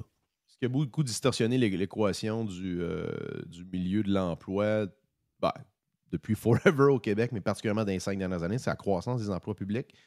Le marché privé ne peut pas compétitionner avec les emplois dans le public, avec des compétitions. Mais pourquoi que c'est pas ça qu'ils dénoncent? Il est là le problème. C'est le problème, il est là. C'est le monstre. C'est le monstre qui nous regarde en pleine face. Là. Oui. C'est lui qui engage quoi? On est rendu à 650 000 employés, on approche de 700 000. Ça, c'est juste... On compte pas les villes, on compte pas le fédéral, on compte pas Hydro-Québec. Oui. Exact. Fermez la SAQ demain matin, puis vendez la boisson chez Walmart puis chez Métro. Mm-hmm. On va se ramasser avec des milliers de travailleurs disponibles. Peut-être qu'on n'aura pas besoin d'en faire venir d'ailleurs. SAQ, il y a 5 000 employés à SAQ. Je croyais pas ça qu'Éric Duhem me dit ça. Oui. 5 000 employés pourraient mettre des plaques de trailer. Oui. Non, c'est insupportable. Rentable. Il y a des compagnies, il y a des multinationales qui n'ont même pas ça. 5 000 employés. Incroyable. Et ça, ils dénoncent pas ça. Ils dénoncent la pizza de Salvatore. Ils vont dénoncer la poutine de telle place. Hey, OpenAI, il y a 6 900 employés. Tu sais. Ben, c'est ça. Il y en avait, ça a doublé dans la dernière année, là, mais il y en avait, c'est quand même incroyable. Là. Ben oui. Mais ces gens-là ont volé des travailleurs à toutes les entreprises au complet. Ah oui. Donc, si vous avez quelque chose sur lequel frappez pas sur une PME qui a besoin d'avoir... Ben oui. Frappez sur le modèle et sur les défenseurs du modèle. Thank you, Joe. Et plus de Joe. 1h05 de Joe Hamel sur la version Prime. Quand même. Hein? On a touché beaucoup de sujets, mon ami Jerry. C'est incroyable. C'est une déferlante. Yes. Donc, beaucoup de sujets sur la version Prime. On a une semaine gratis. Vous allez sur radiopirate.com, vous allez vous abonner, puis si vous aimez, vous continuez. Sinon, vous coupez après une semaine, ça ne coûte rien. OK? Donc, allez sur radiopirate.com. Jeff Fillion. Broadcasting from the dead. Radiopirate.com.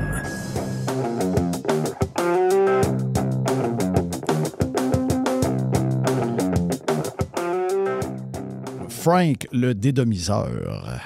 On l'a seul avec nous autres parce que c'est pas le podcast habituel avec Yann et Frank. On a vraiment Frank invité en tant qu'auteur. Un auteur. Ouais, écoute. C'est un auteur. Non, Mais mais je suis quand content même. parce que, comme tu t'en doutes, je croule sur les demandes d'entrevue de ce temps-là. Tout le monde, les émissions littéraires, ça se bouscule aux portes. Ouais, mais elle va t'appeler, là. Comment est-ce qu'elle s'appelle, la fille de Radcan? Radcan? Elle n'avait pas un show de livres, elle? Oui, ton amie Marie-Louise. Marie-Louise, oui. Écoute, le téléphone n'arrête pas de sonner, d'après moi, c'est elle.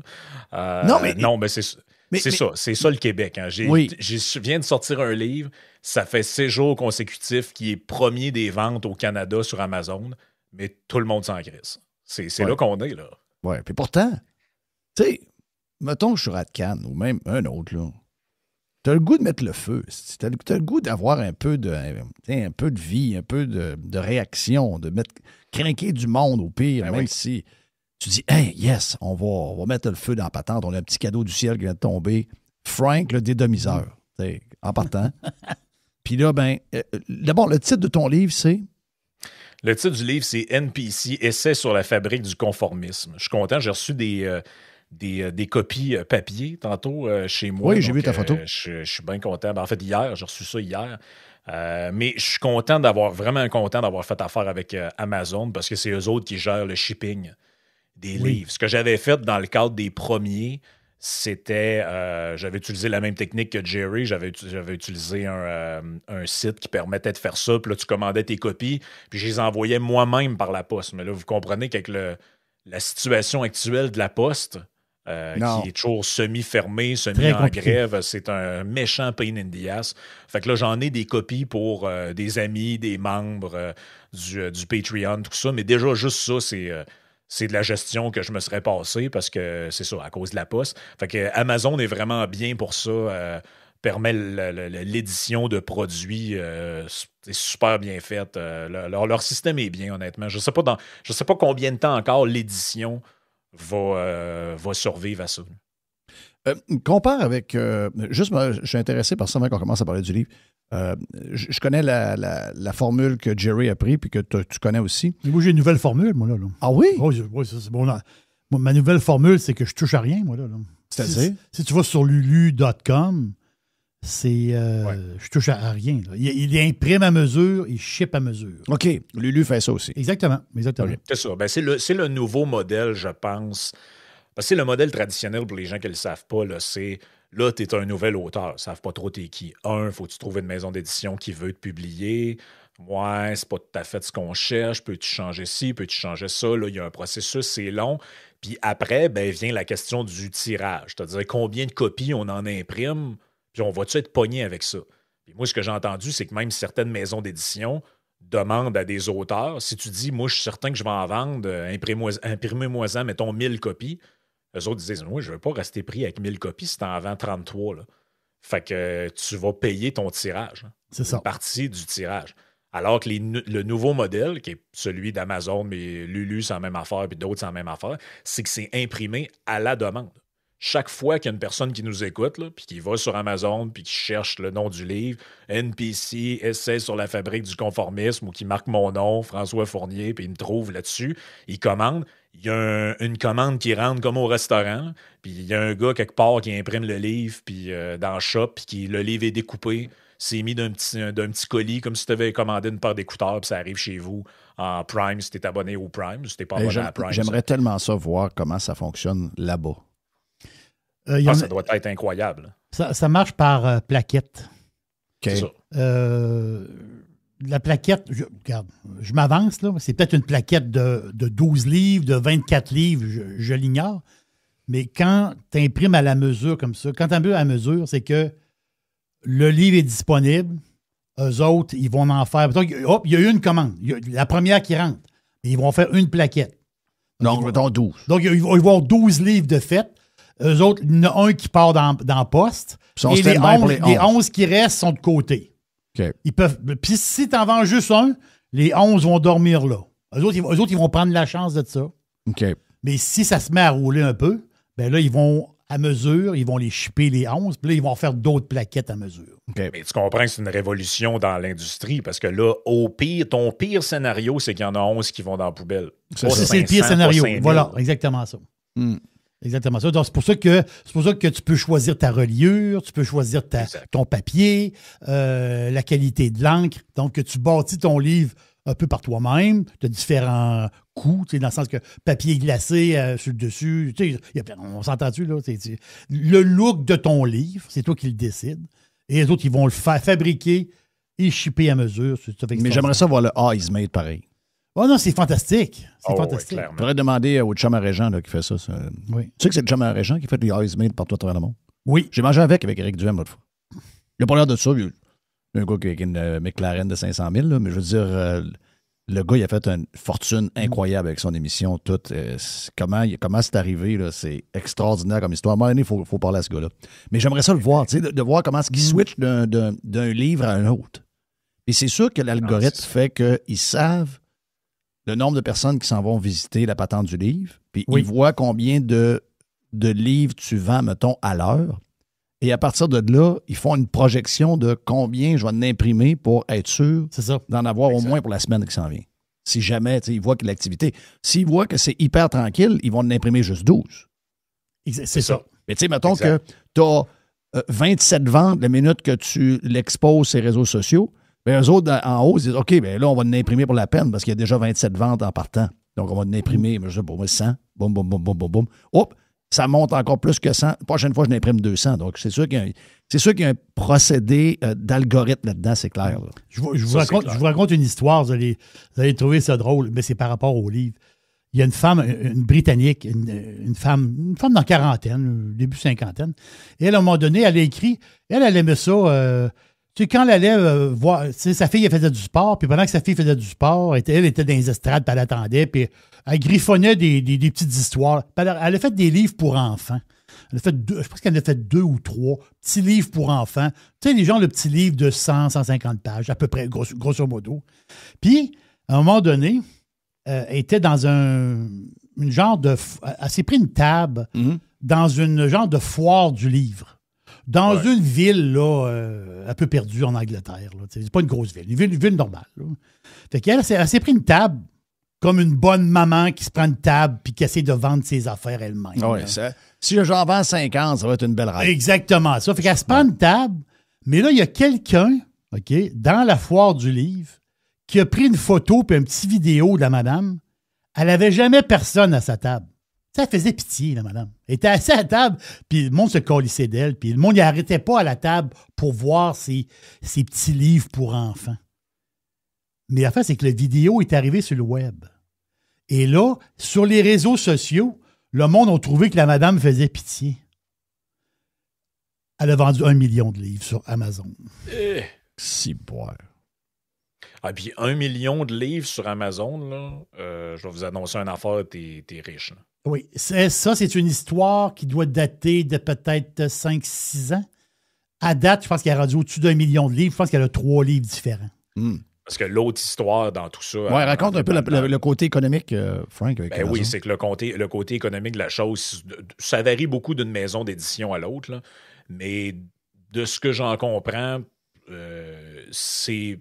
Tu sais, mettons que si tu vends un livre 20$, puis il n'y en a plus beaucoup des livres à 20$, souvent tu vas en librairie, c'est 39,95, 40, 80. Tu sais, c'est rendu cher, là, le livre. Là. C'est très cher au Québec, ça, c'est... Moi, chaque fois que je suis allé en Europe et je suis allé dans des librairies, je capotais comment je trouve les livres sont chers au Québec. Là. C'est surprenant. Hein? On est surpris de ce que je viens de dire. Là. Oui. Et ouais. ben, d'ailleurs, quand vous achetez un livre, faites le test, puis regardez en arrière. Tu sais, des fois, en arrière, c'est écrit le prix en euros ou prix recommandé. Oui. Des fois, t'en pognes, c'est écrit, mettons, prix de vente suggéré 7 €. Puis t'es comme, moi, il me semble, il est 29,95. Ben ouais, il me y a comme de quoi qui marche pas là-dedans. Il n'y a pas une place où on gagne. Pas une crise de place. Puis, tu sais, il y a, selon certaines maisons d'édition, tu peux avoir 1 piastre, 1,50 par livre que tu vends, dépendamment du contrat que tu as avec eux autres. Amazon, ça dépend si c'est un livre électronique ou un livre papier. Mais dépendamment de ton prix de détail, tu sais, comme moi, le livre, il est vendu 18$, 17,99$. Puis je dois avoir peut-être 6,50$ par livre. Donc, ça veut dire que si t'en vends 1 million de copies, on est en voiture. Ben, c'est ça. C'est pour ça que je te dis. Là. Mais il y a plusieurs auteurs qui t'apprennent qui ont vendu 60 000 copies d'un livre, puis ils n'ont pas acheté de maison avec ça. Là. Tu comprends? Fait que ça veut dire qu'ils n'ont pas grand-chose, mais c'est un peu la même histoire qu'avec les CD dans le temps. Là. Un artiste, pour chaque CD qu'il vendait, il n'y avait pas 10 piastres par album. Il n'y avait rien. Il n'y avait rien. Souvent, la compagnie disait tu me dois de l'argent pour telle affaire, tu me dois de l'argent pour le studio. C'est ça. Tu me dois de l'argent pour la tournée. Regarde. Mais je pense d'après moi, on va assister à la naissance de modèles hybrides, c'est-à-dire de maisons d'édition qui vont se partir. Parce que tu as juste besoin d'avoir un brand. Là. Tu peux partir un brand d'une maison d'édition, réussir à l'établir avec 2-3 auteurs et utiliser ces services-là à la demande. Qu'est-ce qui t'empêche de faire affaire avec ça? D'ailleurs, quand tu publies sur Amazon, ils te demandent, as-tu un éditeur, mettons? Puis j'aurais pu, je pense que c'est ça que Joanne Marcotte a fait, à créer une maison d'édition, à le rentrer dedans, puis tu peux l'enregistrer auprès de bibliothèques, mettons, du Québec, puis après ça peut être dans les librairies. Là. Fait que, tu sais, je pense que tu vas avoir des modèles hybrides qui vont parce que les librairies, eux autres, là, sont comme dans l'ancien temps. Eux autres, ça prend un éditeur pour être en librairie. Exact. C'est une loi ou c'est une volonté? Non, mais c'est comme une politique du milieu. Je pense que un libraire peut là, prendre des livres et les rentrer en tablette. Mais là, ça, c'est lui qui prend sur lui de faire ça dans sa librairie. Tu as eu combien de librairies, Jerry? Moi, j'ai eu 2 librairies. OK. Le gars, moi, j'ai dit au gars, je vais te rentrer une caisse. Tu la mets dans le backstore. Puis, une caisse, c'est pas 500 livres. Une caisse, c'est 12 livres. Le gars, il dit, une caisse? Sur le coup, j'ai dit, il en veut 4-5. Non. Une caisse, c'est comme si... Le gars, il dit, pas une caisse. Il dit, quoi? Il dit, je sais pas. Il dit, 3 livres. Qu'est-ce que je fais? 3 livres. Je vais t'en rentrer 3. Qu'est-ce que rien? Ouais, c'est ça. Je vais t'en rentrer 3. OK, parce que lui, il t'est payé d'avance, c'est quoi? Non. Il est vend, puis après ça, moi, j'ai... Tu repasses. Je repars chercher ma pitance. OK. Non, mais ce que je veux dire, c'est que, pour vrai, là, je ne veux pas nommer la librairie. Une grosse librairie de Québec, là, très, très, très, très connue, OK? C'est inimaginable comment ils n'ont pas d'inventaire. L'inventaire est dans le magasin. OK. Puis là, tu as un auteur qui vent pas pire. Tu as un auteur, mettons, je sais pas, moi. Louise Lambert Lagacé, j'invente un nom. Là, OK? Cette librairie-là, le gars me l'a dit, là. Cette librairie-là va rentrer 12 livres. Voyons, 12 livres. Il dit, quand on va vendre les 12, on va en recommander 12. Il garde fucking rien en inventaire.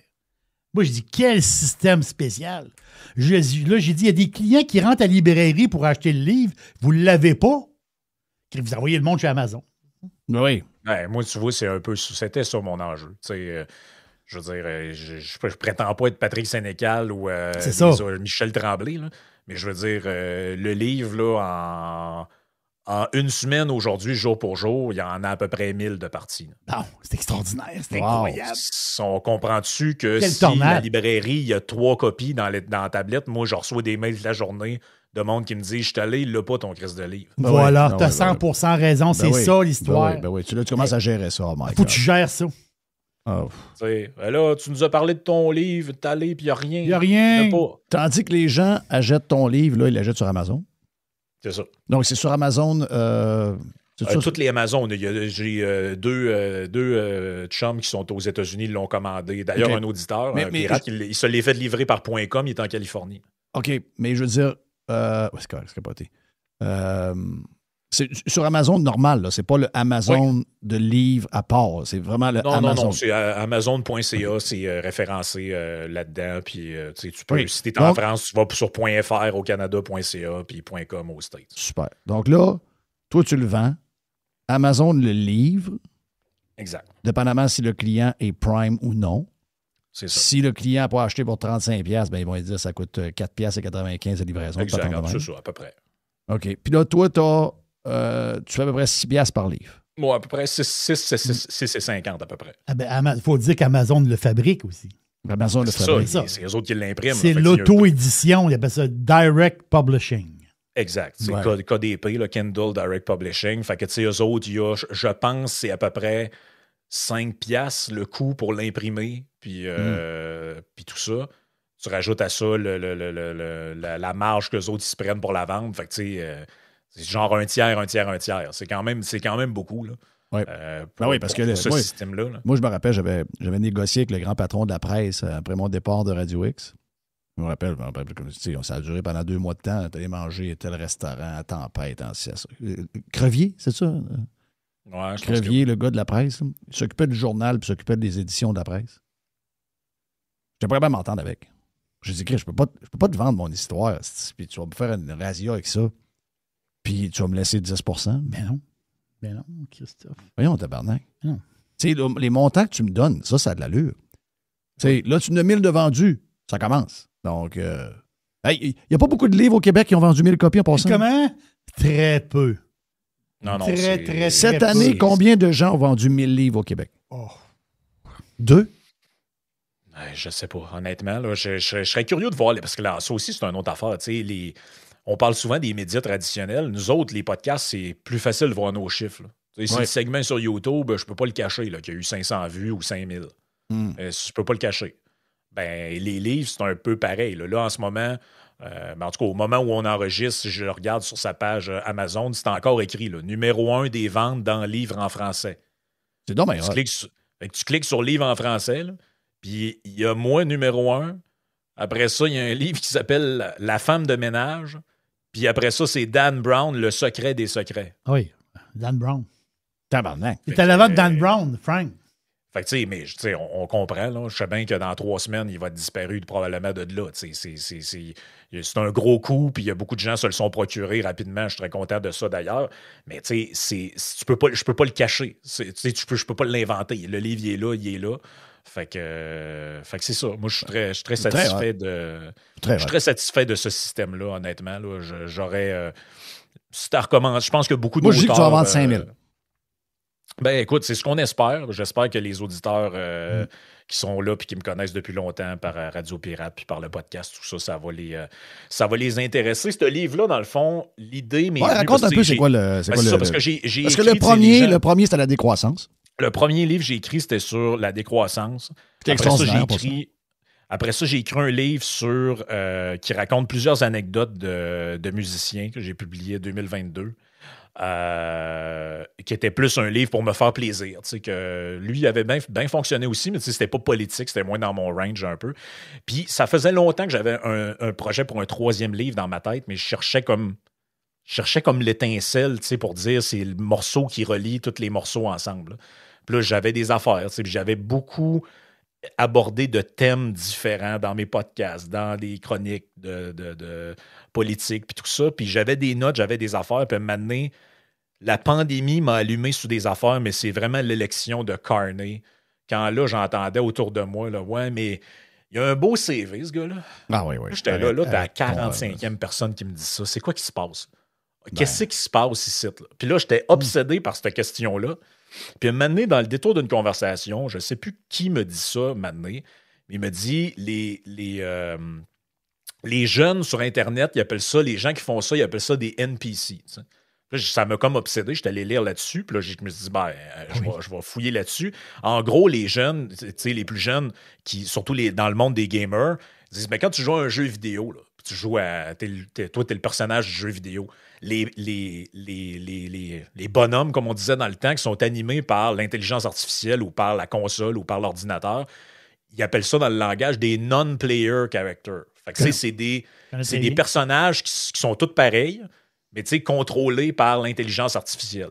Puis dans ces cercles de gamers-là, ils ont commencé à utiliser cette expression-là pour parler que c'est comme si, en gros, toi, t'es le joueur de ton propre jeu vidéo dans ta vie, puis les autres qui tournent autour, c'est comme des figurants. C'est comme des marionnettes, si on peut dire. C'est des gens qui sont tous pareils. Fait que ça m'a comme intrigué. Fait que j'ai utilisé cette référence-là. Puis à un moment donné, je me suis rendu compte qu'en gros, ça désignait quelque chose qu'on parle depuis toujours. C'est comment ça se fait que des gens adoptent des comportements moutonniers. J'appelle ça le conformisme, mais c'est ça. D'autres appellent ça les comportements moutonniers. Comment ça se fait qu'à un moment donné, tu as des gens qui se mettent tout en même temps à dire la même affaire? Puis dans le livre, je remonte plus loin. Je dis oui, je pars de Carney, mais je cite d'autres exemples. Rappelez-vous, une des phrases célèbres qu'on a entendues pendant des années à Québec, c'est « Ouais, t'as beau dire ce que tu veux, là, mais la bombe, il nous a mis ça à la map, ce gars-là. » Oui. Combien de fois vous avez entendu cette phrase-là? Over and over. C'est pas des centaines, c'est des milliers de fois. Là.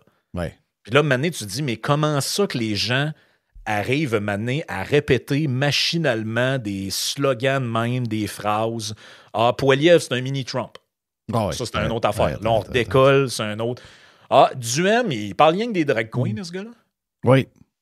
Combien de fois on l'a entendu, celle-là aussi? Oh. Duhem, il parle juste des... Là, tu te dis, il a parlé de ça une fois.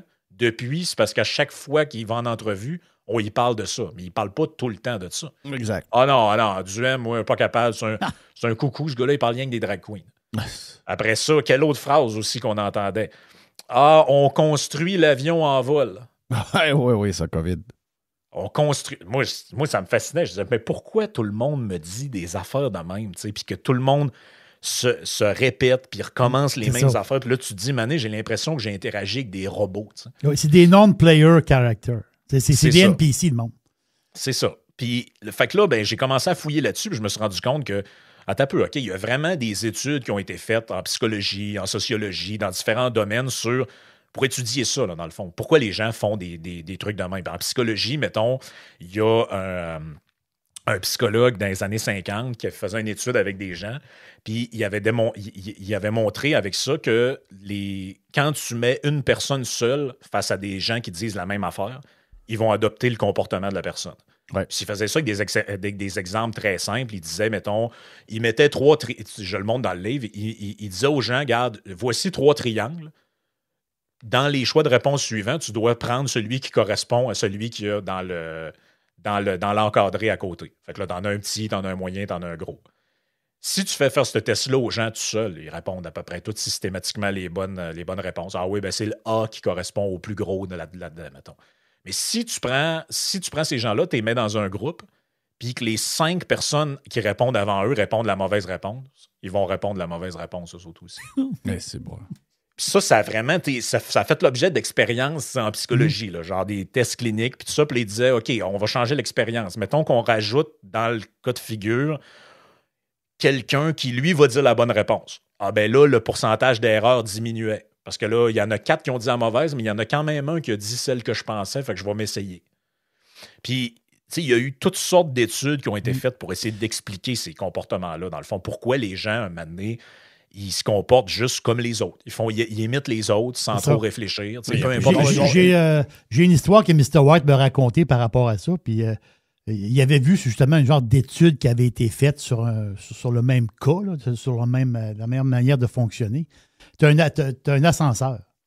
Puis là, toi, tu colles l'ascenseur ouvre, puis il y a 2 personnes dans l'ascenseur. Et les 2 personnes sont face au mur. Ils sont face. Ils sont pas face à la porte, ils sont face au fond de l'ascenseur. Ils sont dos. Là, toi, tu rentres dans l'ascenseur, puis là, tu colles le 10e étage. Mais là, l'étage monte, la porte rouvre, il rentre 2 personnes. Les 2 personnes se mettent en face du mur, comme les 2 autres avant. Mais là, toi, t'es là, tu trouves ça bizarre parce que tu dis, Christophe, ils sont le mur, dans le fond, il n'y a pas de porte. Là. C'est-à-dire, dans le sens, pourquoi ils sont en face du mur? Et là, tu montes un autre étage, il y a encore 2 personnes qui rentrent dans l'ascenseur, ils se mettent en face du mur. Mais la personne, elle se vire de bord, puis elle se met en face du mur en attendant que ça monte. Elle va singer les autres dans l'ascenseur. Ouais. Mais c'est arrangé, là. Mais ce que je veux dire, c'est que justement, cette espèce de mouton-là, si on peut dire, ben c'est... Le monde est mouton. Je sais pas comment dire ça. Il y a plusieurs exemples de tests qui ont été faits un peu dans le même genre. Imaginons que vous allez dans une salle de spectacle, vous allez voir un concert. Je suis déjà venu dans cette salle de spectacle-là. Je le sais que quand ça va finir tantôt, il faut que je descende les marches, puis je tourne à droite. Mais à la fin du spectacle, tout le monde se lève puis part à gauche. Ben, la majorité du monde suit le reste du monde puis s'en va à gauche avec. Là. Oui. Même si tu sais très clairement, tu es déjà venu. Tu le sais qu'il faut que tu ailles à droite. Mais il y a une voix dans ta tête qui te dit, ben, si tout le monde s'en va à gauche, il faudrait que j'y aille. Il doit avoir une raison. Il doit avoir une raison. Puis tu sais, il y a beaucoup... Puis dans le livre, c'est ça. J'essaie d'expliquer de plusieurs manières différentes pourquoi on assiste à ce phénomène-là dans la société, pourquoi il y a autant de monde qui répète ce qu'ils entendent à la télé. T'sais. Puis il y a plusieurs hypothèses que je trouve quand même assez intéressantes, là, dont il y en a une que j'aime bien dans le livre, c'est une Allemande qui avait sorti cette théorie-là, elle s'appelle Noelle Newman. Elle disait, dans une société, tu n'as pas besoin d'avoir la majorité du monde qui pense quelque chose pour avoir l'impression que tout le monde pense ça. Tu sais, c'était un peu ça dans l'élection fédérale. Manet, tu disais, écoute, Carney, il va faire élire 300 députés, ça n'a pas de bon sens. On dirait que tout le monde est trippé sur lui. Finalement, il a gagné, mais il se faisait chauffer de proche par les autres. Ben oui. Ce qu'elle explique là-dedans, c'est que l'humain, de la manière qui est faite, un coup que tu as 3-4 personnes sur 10 qui affirment quelque chose, ça crée un genre de... Elle appelle ça la spirale du silence. Là. C'est que les gens qui sont en désaccord, ils n'oseront plus exprimer leur désaccord et ils vont se taire. Et comme ils se taisent, ça donne l'impression que la majorité pense à une affaire. Et c'est là qu'il y a comme un cycle de... Ben, tu laisses parler. Puis ça, je pense que tout le monde l'a expérimenté. Tous ceux qui nous écoutent ont dû l'expérimenter dans leur entourage. Tu vas dans ta famille, puis là, il y en a 2, 3 qui disent une affaire. Puis là, tu te dis, hey boy, moi, je m'embarque pas là-dedans ce soir. Je vais fermer ma trappe. Puis je m'ai changé de sujet, m'aller parler de football avec mon cousin là-bas, ou mon oncle, ou ma belle-sœur, ou je sais pas, mais moi, j'embarque pas dans cette conversation-là. Ben, l'effet que ça donne à l'échelle de la famille, c'est que tout le monde pense ça. Là, tu te dis, hey, pour moi, tout le monde va voter pour le PQ. Ils sont trois à parler du gars du PQ en bien. Mais pourquoi c'est de même? C'est parce que les autres se disent, ah non, moi, je m'embarque pas là-dedans. Là. Puis ils se ferment la trappe. Puis comme ils se ferment la trappe, ben, on le voit, ces réseaux. Un bon exemple de ça, c'est les réseaux sociaux aussi. C'est combien de gens écrivent, dire, ah, je l'ai vu, ta publication, mais je l'ai liké dans ma tête. Ouais, ça m'énerve. Je l'ai liké dans ma tête et... Je l'ai liké dans ma tête. Ou encore le fameux, même par message, par courriel, j'aime ce que tu fais, voici telle information sur telle affaire, ne me nomme jamais, je t'ai jamais écrit, puis je veux pas, parce que les gens ont peur d'affirmer leurs opinions, surtout dans certaines formes d'opinion. Fait que c'est ça qui crée une espèce d'environnement où tu as l'impression que tout le monde pense les mêmes affaires, tout le monde répète les mêmes affaires. Mais en réalité, c'est pas si vrai que ça que tout le monde pense ça. C'est comme disait la bombe, c'est un prisme déformant. C'est que ceux qui se promenaient en disant « Y a-tu un beau CV, Mark Carney? » Ben, si la madame est avec 3 de ses amis de filles puis les 3 disent ça, elle le pense pas, mais elle va fermer sa boîte. Elle veut pas se faire écœurer. Elle veut pas se faire stigmatiser. Elle va peut-être même le répéter à ses autres chums. Elle va peut-être même le répéter, puis sais-tu quoi, maintenant, elle va le répéter assez souvent qu'elle va finir par le croire elle-même. Oui. Ben, elle n'a aucune idée. Elle n'a aucune idée c'est quoi le CV. Exact. Même si à la base, ben oui, parce que c'est ça, tu dis, OK, il y a un beau CV, c'est quoi le CV? Ouais, pas capable de répondre. Est-ce que la fabrique du conformisme, il y a des sujets plus efficaces d'une manière que d'autres sujets? Là, tu parles de politique. Le politique, moi, je pense que c'est très fort. Le suiveux politique est très, très, très, très puissant.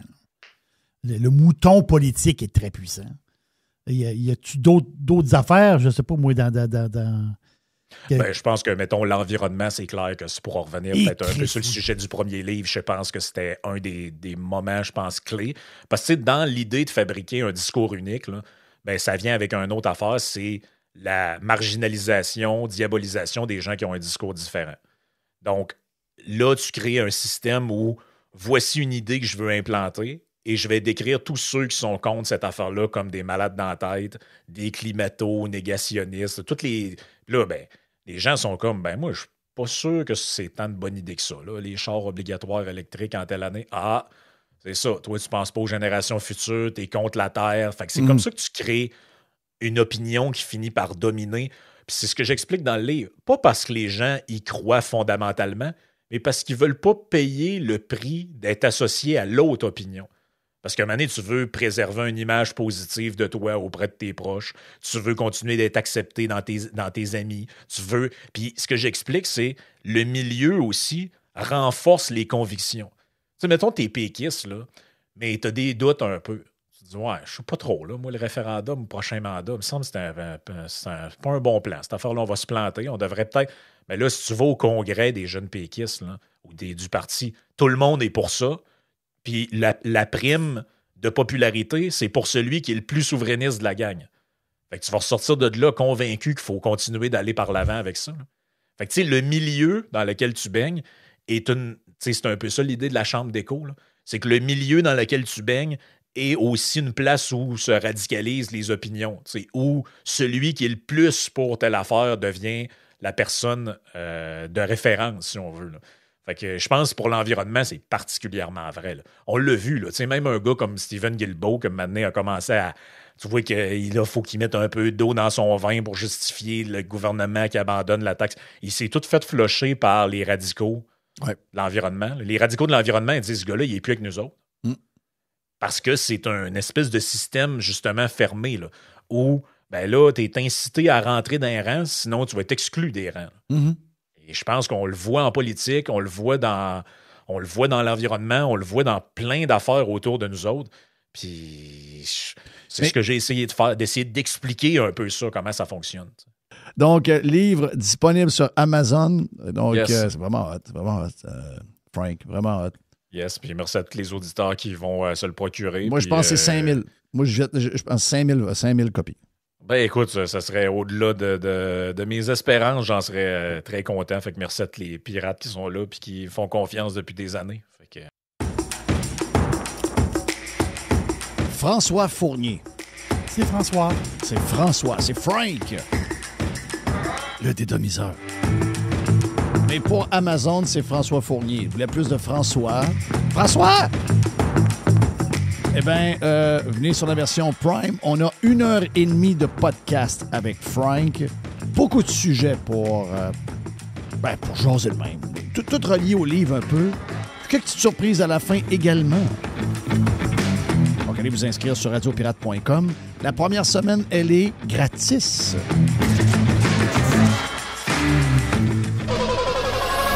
100% Pirate. Radio Pirate. Radiopirate.com.